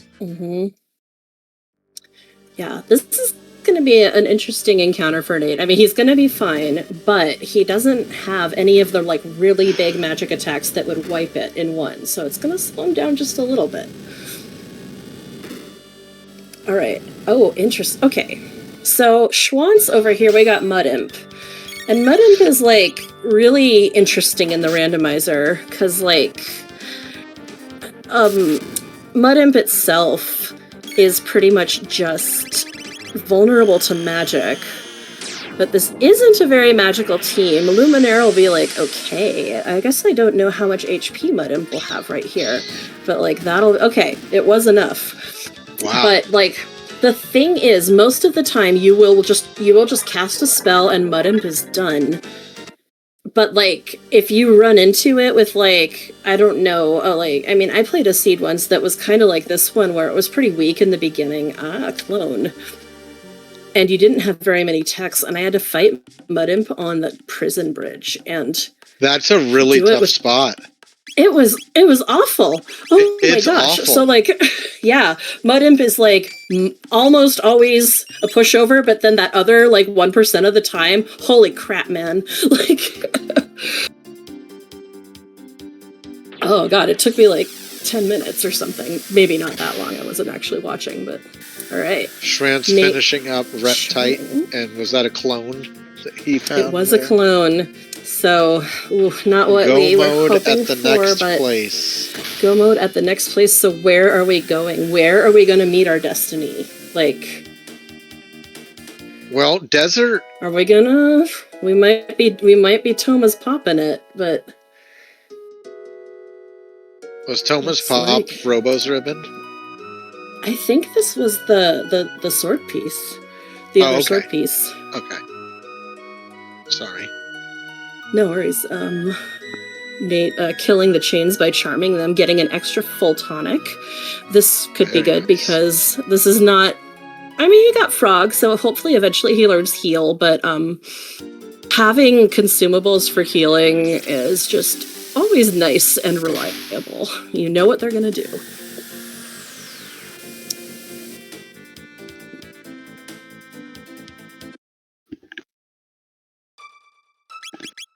But I was going to say, one of the... It's possible that Desert holds the other side, or the other piece for future go.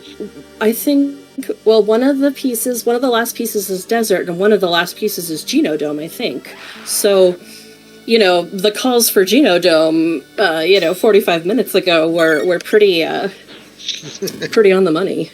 Because I think... That's got to be either the Ruby Knife or the Chrono Trigger, and then the other one on Desert, I think, so... Wow.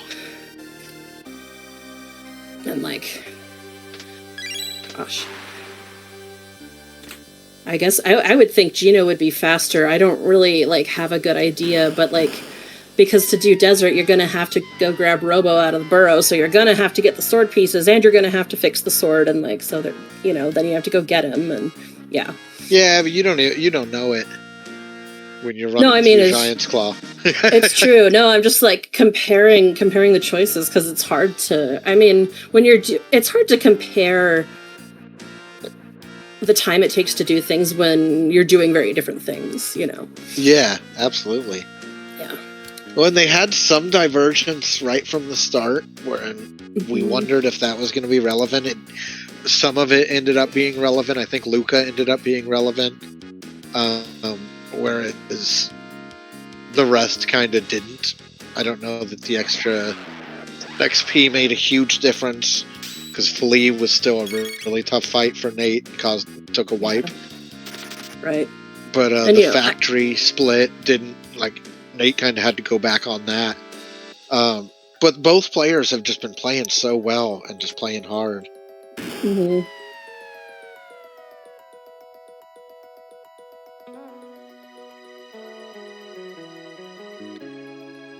As Nate continues this Robo-Magus fight, and TheShwantz heads just down getting into it. Giant's Claw.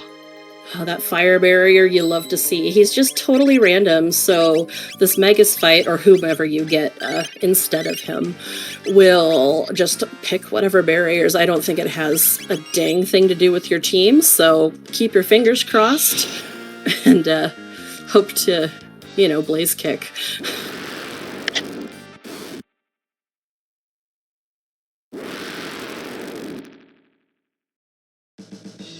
Followed by a drop kick. I think that, he already, you could tell by the lack of counterattack, he was already changing phases, so this is going to be a super quick one. The number of LOC races Nate has struck foes down in, showing here as he continues his plow through Magus's castle and takes out Robo-Magus. That's all she wrote. TheShwantz finds that Hecarim. Done with that Hecarim. Or not done, but finds it, yeah.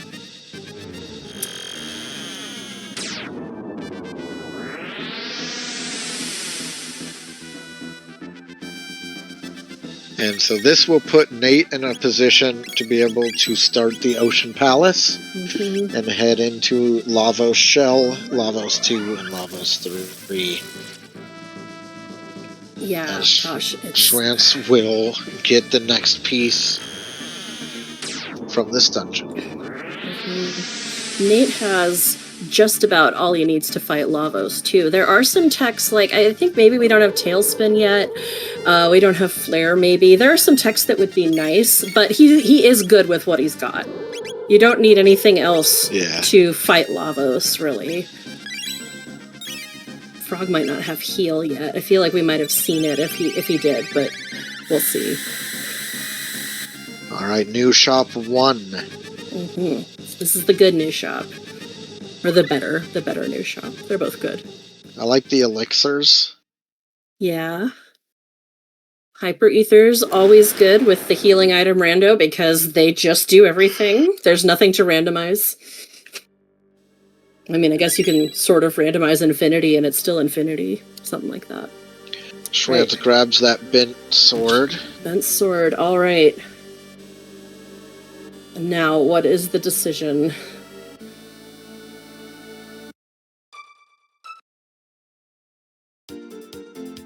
So it's Geno or Desert or head to Magus Castle. Are the choices. And frankly, Desert is a hard choice to remember you have. Yeah, it can be. I mean, Desert's kind of a non-standard. You don't see it locked behind that often. It comes up, but it comes up just rarely enough you might forget, just like Woe. Yeah, both players, having picked up the hero medal, did at least go into the burrow.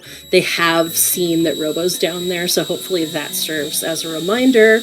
TheShwantz is fixing the sword, so that suggests either we're going to Magus's castle or we're going to grab Robo and go desert. We will see in a second. But we're going to need this for the Frog's Burrow character. As we enter 1 hour and 41 minutes. Yep, we got your boy Giga Gaia over here. Heck yeah. I love me some Giga Gaia. Give me a whole comic book about him. Right? But Can I get some fan art of Giga Gaia, somebody? Maybe. I'll think about it. I've seen your Ho-Oh and it's awesome. Oh, thank you. So, next up, Giga Gaia. I'd draw him like drinking a milkshake or something. I don't know. I need Nizbol with dumbbells in the background. Yeah. But the monster design, the boss design in this game, so great. Like, I mean, we talk a lot about the Dragon Ball like designs of Toriyama, but like, I love his monsters. They're my favorite.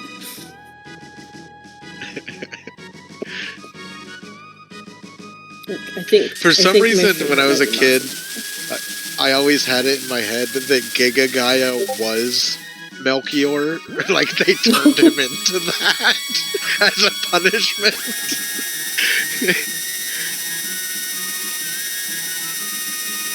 All right, Schwantz like says, I've got a go mode, and up. I'm going into that mode. Yes. In fairness, I am sure that he's very tired, because this is late to get a go mode, and it's not, I mean, this isn't because he's bad at it. This seed is mean. This is a rough one. Yeah, so, like, I know there have been times when I'm like, I suppose I could do one more check and go for it, but if I go to, like, the go mode dungeon, I can, like, stop freaking out and just, like, go more on autopilot, because, you know, once you're go mode, it's a little more, like, you know what you need to do. Yeah, if I get a go mode, I'm typically taking it.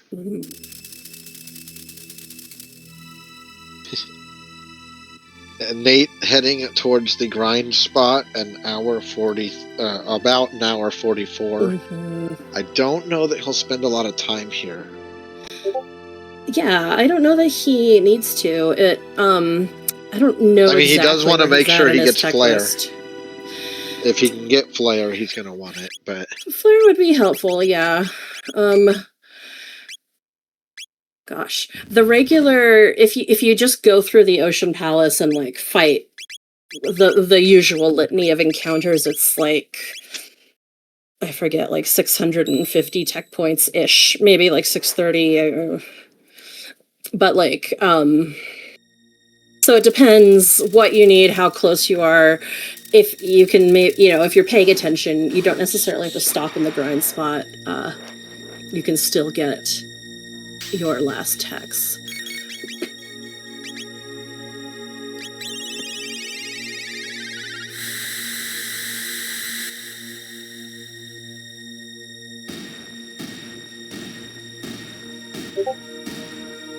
If only, when I was complaining about math classes when I was younger, we were always like, what am I going to use this for?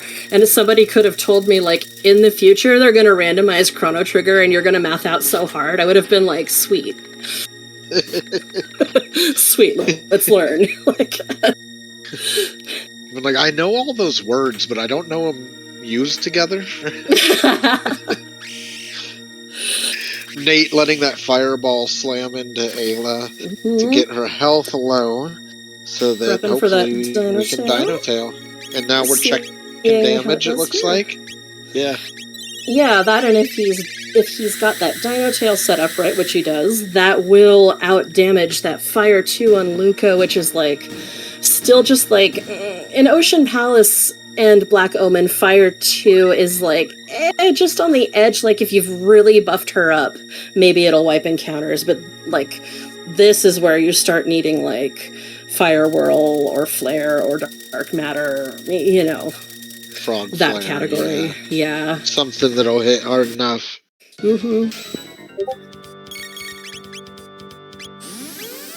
Alright, Schwantz finding the Elder Lava spawn. Got that Elder spawn.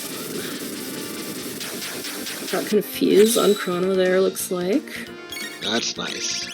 Doing not bad damage. You always want, like, the dream is getting, 500 per hit, but 350 or up is, like, basically fine. Nate starting the lift. This is the stationary part of the lift. On top. That fight's runnable, but it's also a great place to check your damage. I'm assuming now we're gonna get hit by these counterattacks, so I wasn't sure if that fire. Okay, it's intentional because it looks like we're going to heal off some of these counterattacks. Not Frog, but it looks like Luca and Ayla were soaking the water damage. Whoa. So, like... And it's lowering Ayla's health. Well, it's healing her, but Frog just got, like, beat up a bit. But now we're going to drop a Dino Tail in here. See how it does. Oh, that we're is low. Just low, though. Like, you hit her, like, one more time, it would be fine. Because it was, like, in the 180s. Yeah, but Ayla yeah, needs so... to get hit. Or a gold earring. Something like a gold earring could make the difference. Yeah, if she's not already wearing that. Well, she probably isn't. That'll do it. Yeah.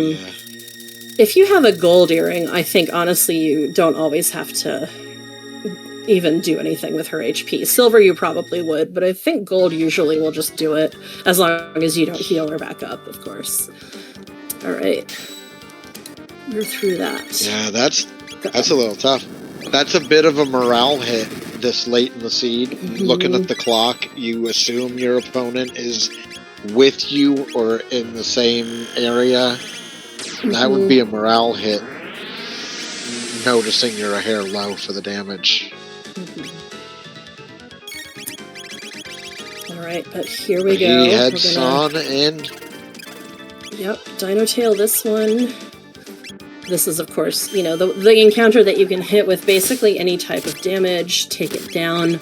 Notably, Fire Whirl is the one thing that I know of that will kill that Djinn at the same time as everything else, because it pierces defense.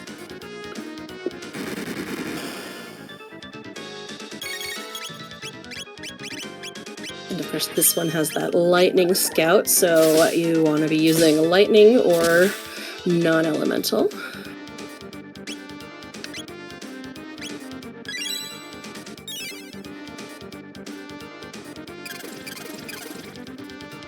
Alright, and then this is the one.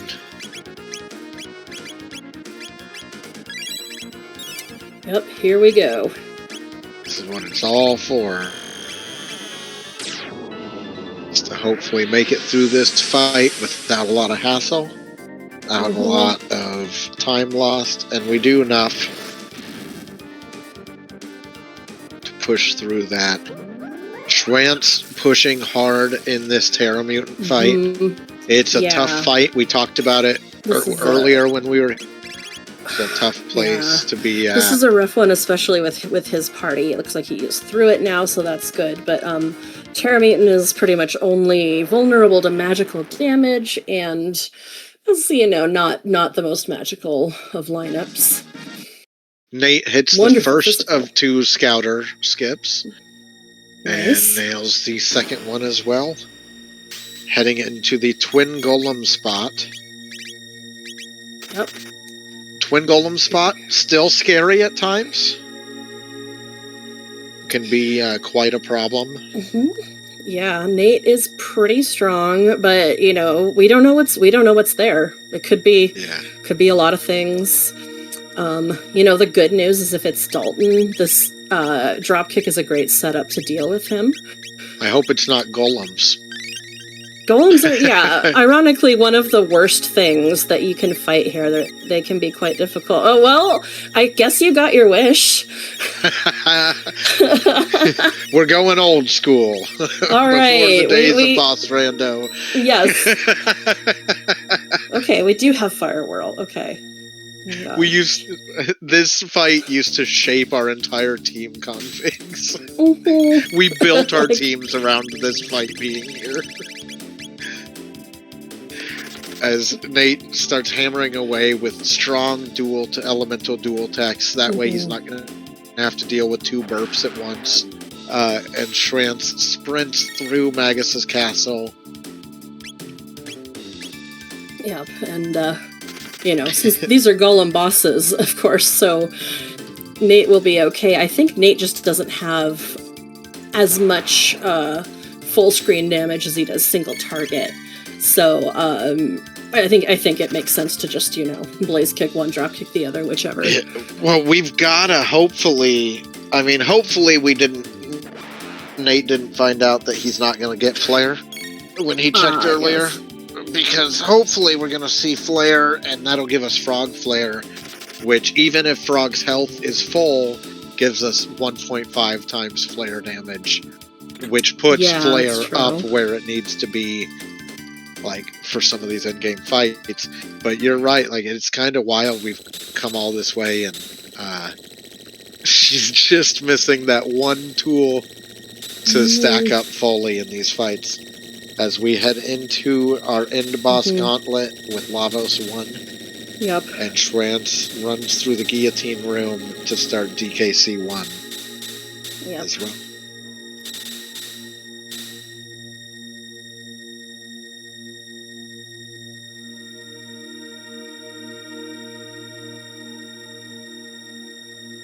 Alright, here we go. We're entering 1 hour and 53 minutes into this race. TheShwantz hitting a very difficult... it can be difficult to skip those enemies and to let things roll past you. The game in this room doesn't understand depth. So if your, like, head touches the rolly, you will encounter it, even though it should be, like, behind you. Yeah. So that's the thing to remember about these rooms, unfortunately. It's annoying. You just have to learn these rooms by doing them over and over and messing them up in new and exciting ways each time. Setting up for the pit room a little early on that step, just like Nate was in that same spot. You really can't cut the corners very much. Well, on the thing I drew, like, if you use that, just stay on the line. Don't cut the corners. Except maybe the diagonal one at the end, but only if you're comfortable. Yeah. Only if it's like a smooth motion on the controller at that point. But yeah. Lavos, the giant eldritch tick, taking on Nate on the right side, and it is... Is that lock? So it is not the worst thing. It is manageable. It's not the end of a run automatically, but it's manageable. I think this team is gonna... This is Lavos' this energy release is the meanest thing it does. So as long as you can survive that and heal up, you should be okay. Right, we're seeing a leap slash instead of a heal, so I think we're seeing some math because, yep, Lavos is done. Lavos won. That's going to get us to our save point, and Lavos 2 and 3, which are the real, kind of the real end game here. And kind of what we build our team for now. And this is a team that can handle, like you said, the AoEs are lacking a little bit. We don't have Frog Squash on Frog either. Yeah, he's out of shelters. I mean, I think honestly this team would be fine without Frog Flare just because Lavos is more tricksy and you don't need to like hit everything on the screen as much as you do in the game. But like yeah, hopefully there's enough healing. Lavos 2 will be a little scarier but manageable here. This is a fight I kind of like having AoE for it to get those arms down quick, but those single targets will melt whatever arm you choose. So yeah, it's true. Well, and like if you're gonna hit both arms with like spread damage, it pays off the most if you can actually one shot at least one of them, and then if you can't, I think it has diminishing returns. And I'm not sure. Like a good Frog Flare might, but you know, not knowing how much damage Frog would take from the laser beams, it would be slightly harder to calculate, perhaps. But yeah, you know, it's always tough when you can't one-shot them because then you have to make harder decisions. Okay. Okay, good spread on the boomerangs. Yep. Okay. It's manageable. We can head into Blaze Kick. TheShwantz continues running through Magus's castle, getting closer to Ozzy now. As the right arm goes down for Nate. There we go.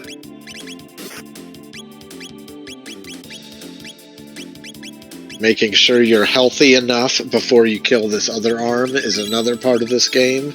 Yep, for this and fight. nice use of Fire Whirl there. Notice that Fire Whirl will pierce defense and harm the middle part before it changes its script. So, we've got the obstacle coming out. Unfortunately, we're hoping that other Fire Whirl would go off again first. This can happen. All right. We'll get that Zero 2 coming out. Yep.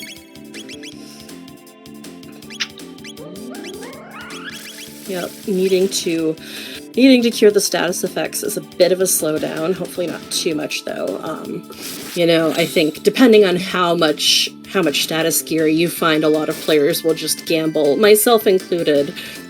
Just hope that the odds are in our favor, basically. And hope that, because Lavos's obstacle can miss, and it's not out of the question, so sometimes you just bet on that.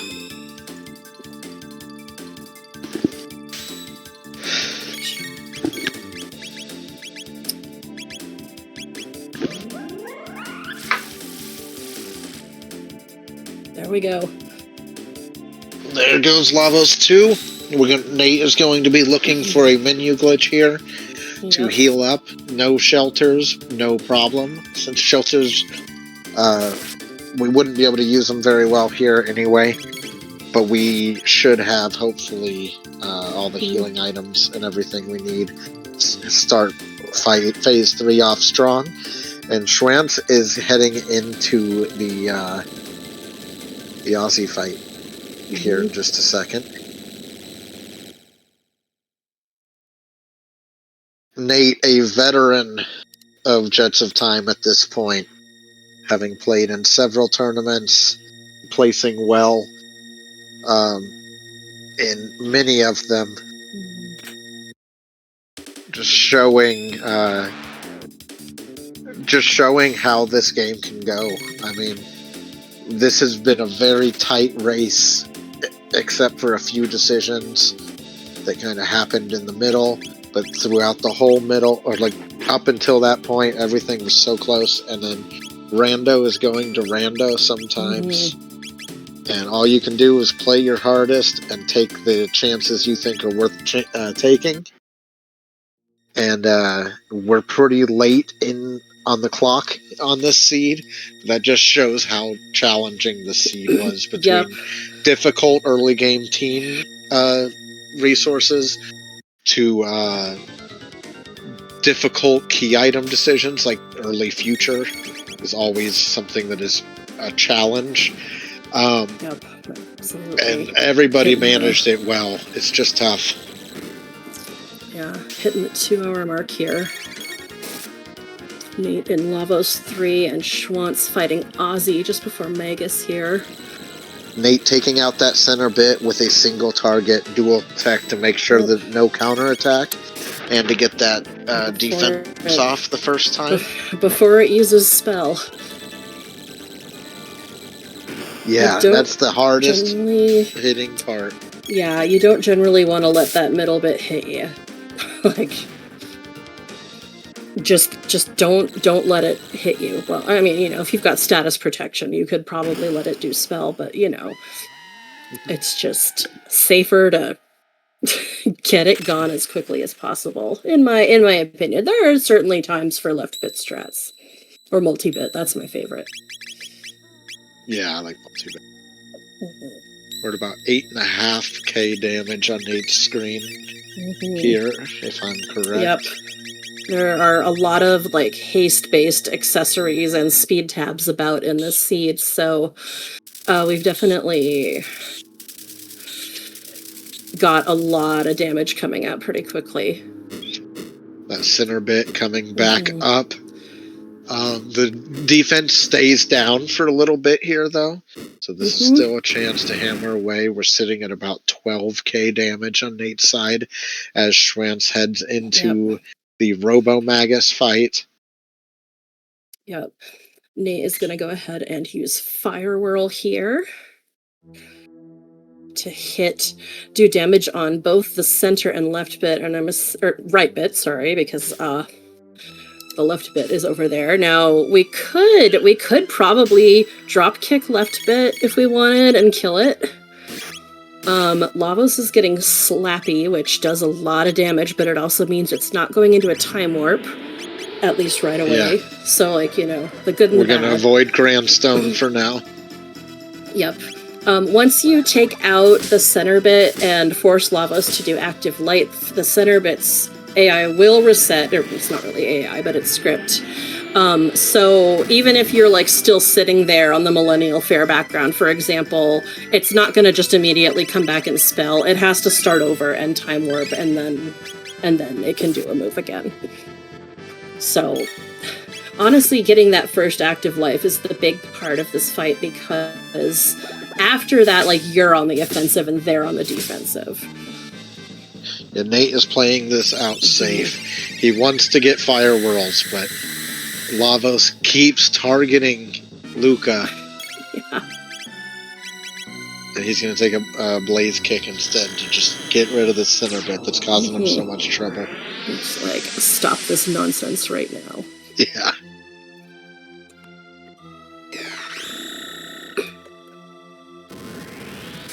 And this is going to be all she wrote. Yep, here we are. As far as Lavos 3 is concerned. Boom. That is something like a 2:03 35 second. We'll probably get an official time in a minute for Nate. Yeah. Excellent finish from Nate. Getting a go mode and knowing, and making the decision to stick with that go mode and be confident in that choice.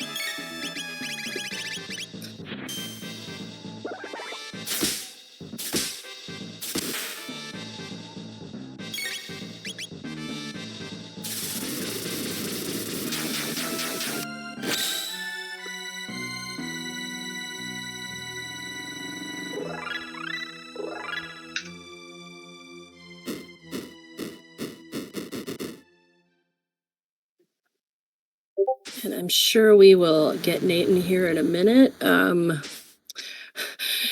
After I finish a 2-hour seed, I like to take a break for a sec, so, you know, I understand if he wants to do the No same. breaks. Get in here, Nate.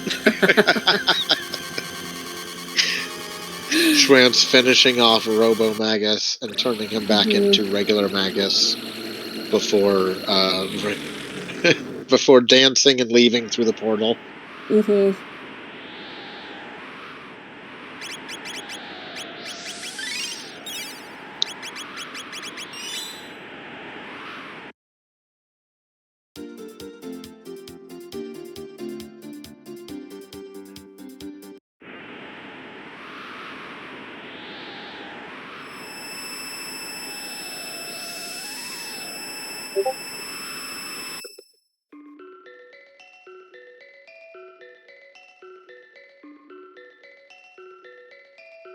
And yeah, all good. This was a long seed, and the players are absolutely welcome to take their time right now. It's kind of stressful when you're in the driver's seat and it's taken that long. It's like,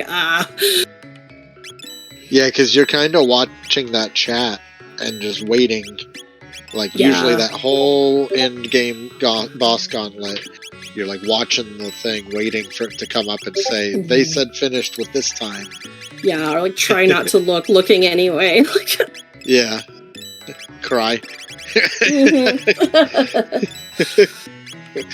I never started my timer.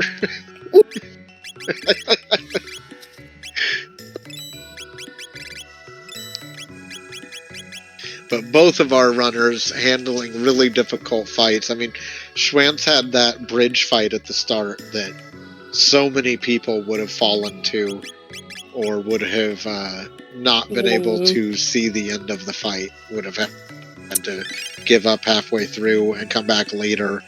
Being able to push through and then use that advantage, kind of knowing I took a while to get this pendant, I have to make use of it. Mm-hmm. I have to go immediately. I have to start pushing that advantage of this item I have. Yeah, like really make the most of the time that you've already spent, basically.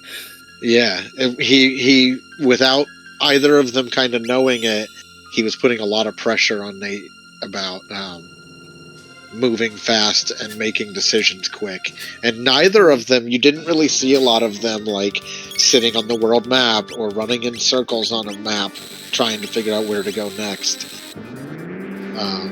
They always had options. It was just the options that ended up leading to everything. We're so deep into the sea. Yeah, this was a wild one.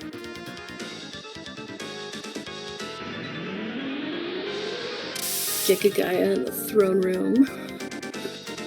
Where he deserves to be.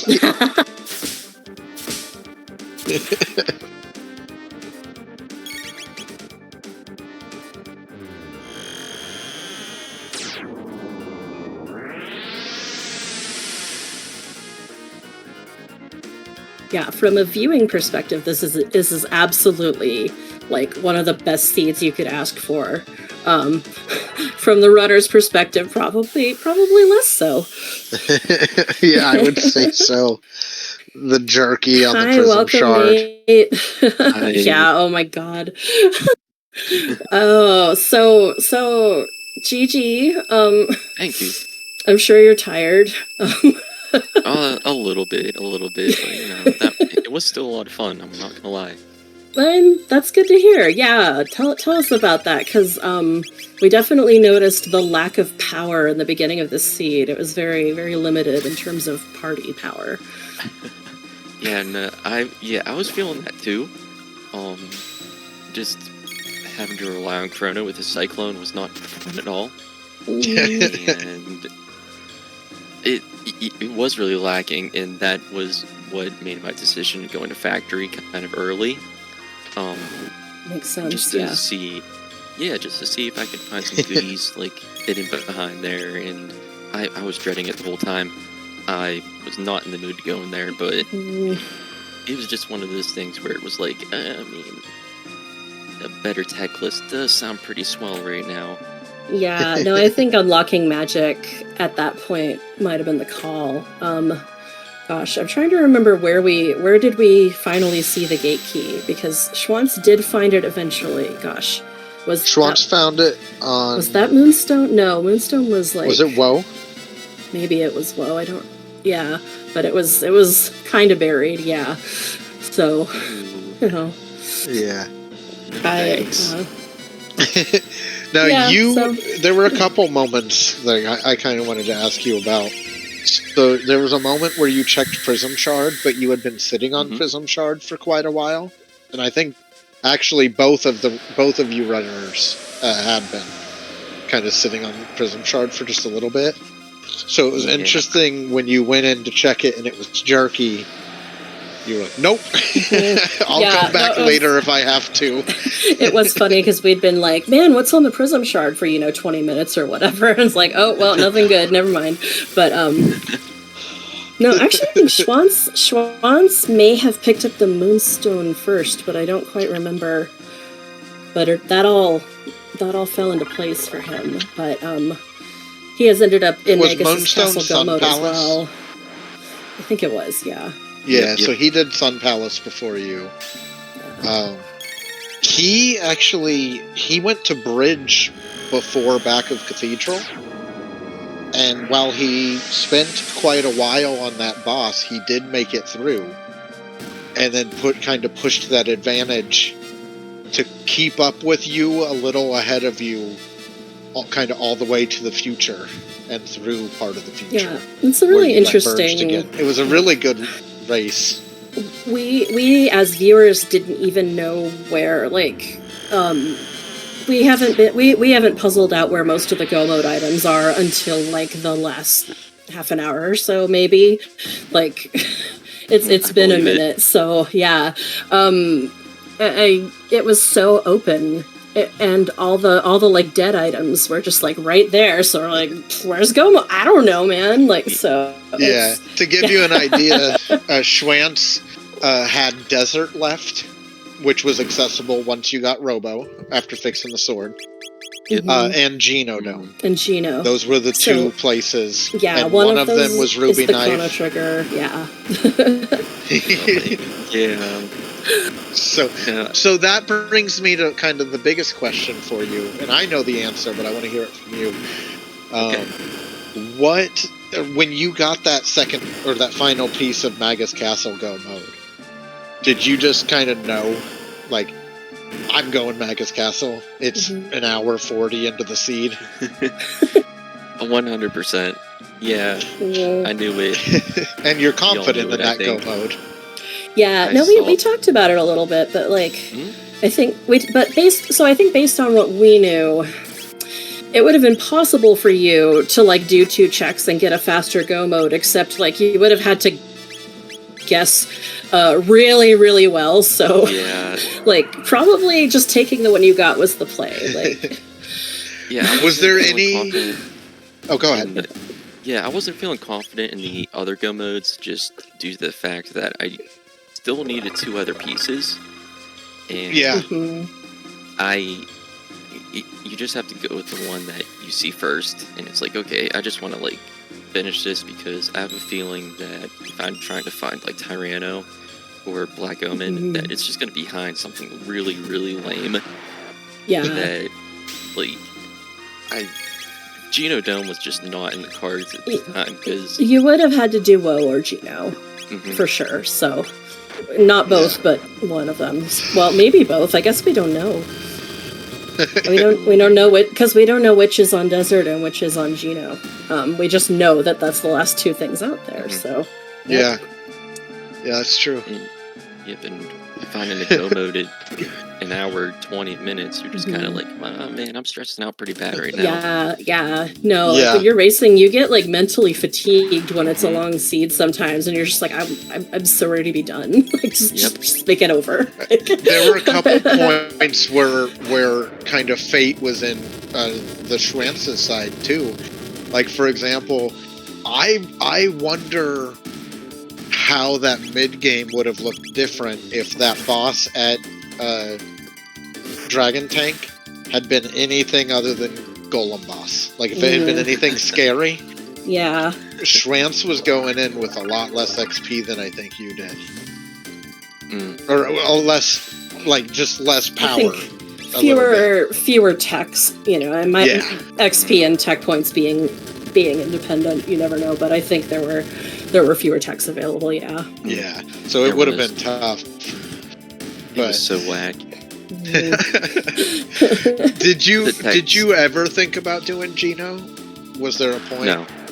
No? Nope. Just because you had so many early game checks available? Yeah, do you have it? No, okay. Man, I feel like by the time I got to the future, it was 40 minutes in already. And I saw there was like a ton of other checks that were a lot quicker.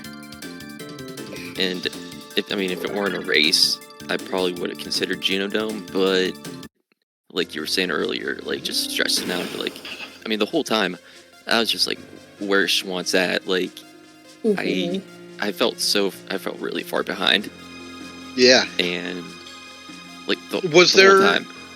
Was there a check kind of when you were going to the future and doing future stuff, right? Was there a check in 600 or 1000 that you kept thinking about? Like, he probably went here. Like, were you thinking about Hecarim and being like, what if Hecarim was a gate key? Yeah, I mean, well, to be honest, the one that I was really thinking about the most that maybe he had done sooner was Giant's Claw. Yes, because it was open from the start. Yeah, it really was. Actually, you went there first. You know, I mean, because that was the Go mode item, yeah. And it was just, my heart was just racing, like, man, like, he probably went to Giant's Claw first, and la-di-da-di-da. That's funny. Yeah, it's definitely one of those things. It's like once you're racing and you're in the moment, it's just like it feels so different. I know we talk about it a lot. Just like being in the setting is just like I think in the audience, it's super easy to lose sight of like that the runners don't see the other runner. It's like really easy to get in this mindset of like, well, why is he doing this? Like he knows. Yeah, like it's like no, he doesn't. You know that. You know that. Yeah, trying to remember who knows what. Yeah. Oh, yeah. And like any race at best, I don't know if you ever really think that you're ahead exactly. It's just that depending on the seed logic, you can sort of mathematically determine that. Like, the only way your opponent could have done more checks than you is to be faster than you, because sometimes it's just like that restrictive, you know what I mean?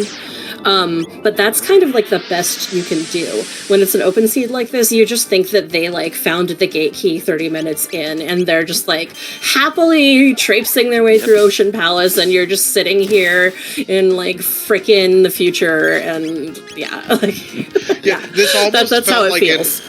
This almost felt like an LOC seed in that way, where like, because you knew what everybody was going to be kind of looking for, and there was that one prominent go mode, like, I don't know, it was so wide open pretty early that it really came down to who went and found those things. Nice. You just didn't know it was an LOC seed. Schwantz just got all those like key like multi-text for this party off the back of this fight. That always feels really nice. So this party is gonna finally be at the strength we've wanted it to be all game going into Lavos. Tech order, it's random, so you just guess, and sometimes you're right, and sometimes you aren't. So yeah, Nate, what did you think of Flare? And what did you think of Frog Squash? Oh, yeah, I wasn't. You know what? To be honest with you, I wasn't really concerned with getting Flare. No, just having Blaze Kick and Fire Whirl. That was enough for me to be happy.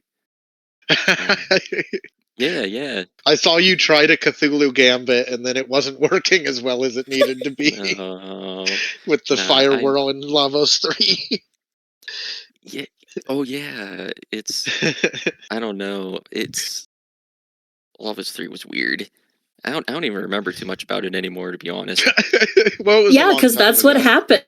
It's because you're like freaking out, and once you calm down, you're like, I don't know what happened, man. That was like your brain protects you. Yeah, exactly. Yeah, 10 right. minutes ago.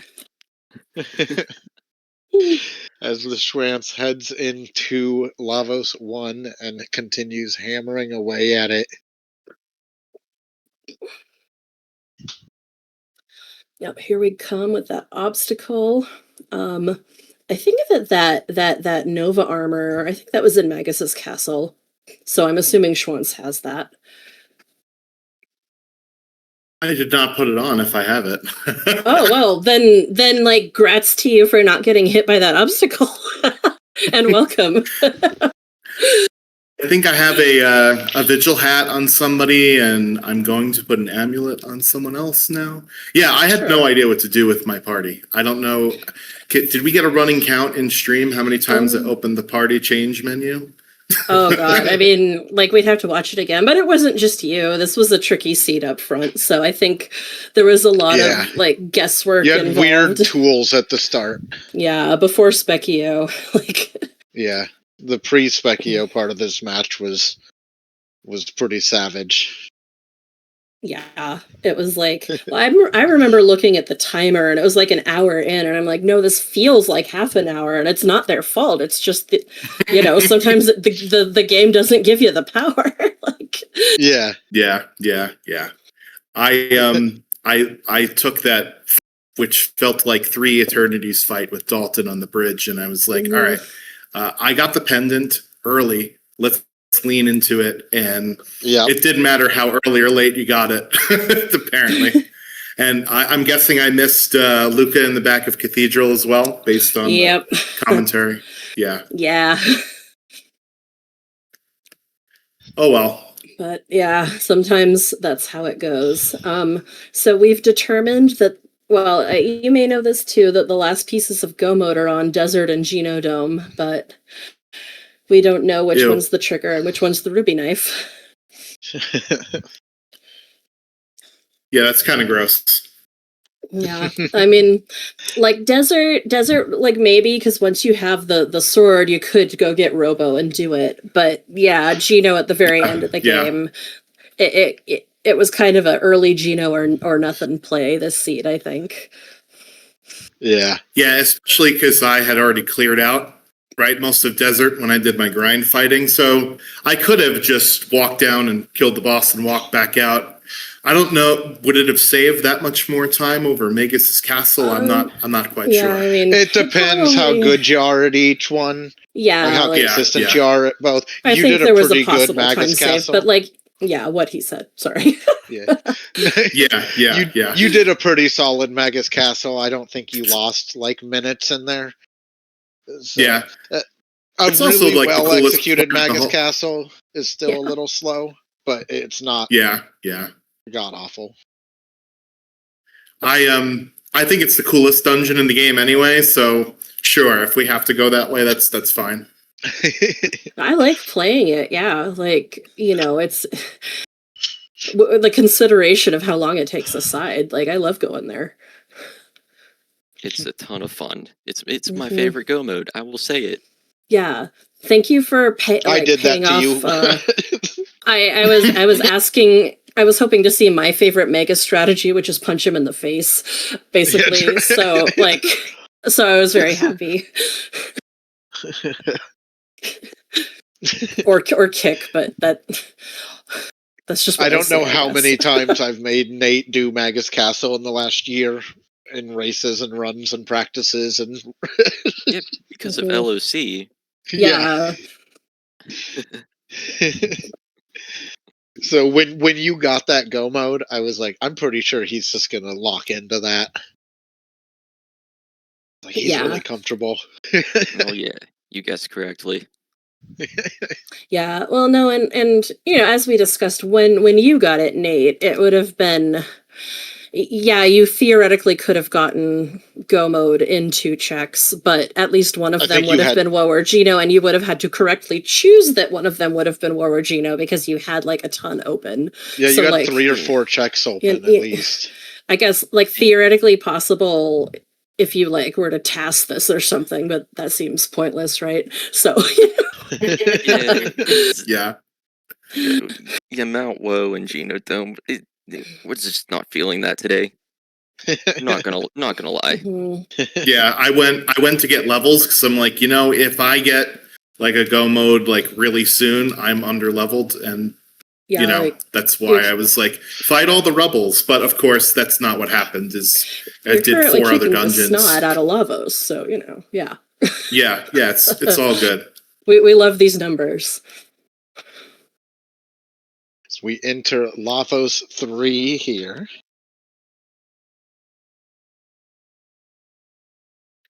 Yeah, I kind of forgot about Dropkick until I saw it pop up on the screen because I was like, what am I going to do with, putting Marl on the side? Because originally I was going for, Cube Toss plus Chrono. And then I was like, what am I going to do? Because I kind of got 2 frog items back to back, right? With the the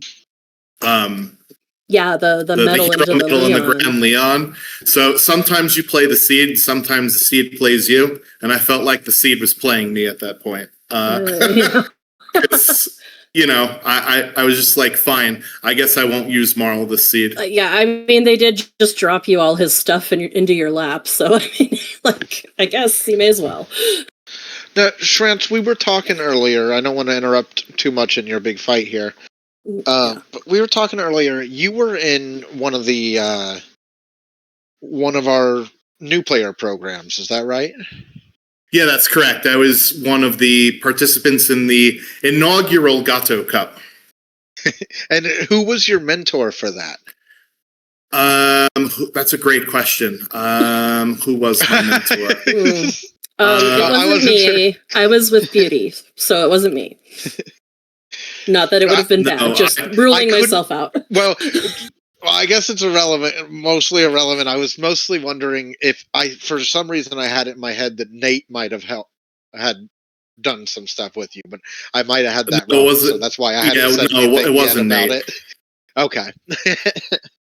Gosh, who do we have? No, it was not Nate. It was Fitz. Did you have SVJ?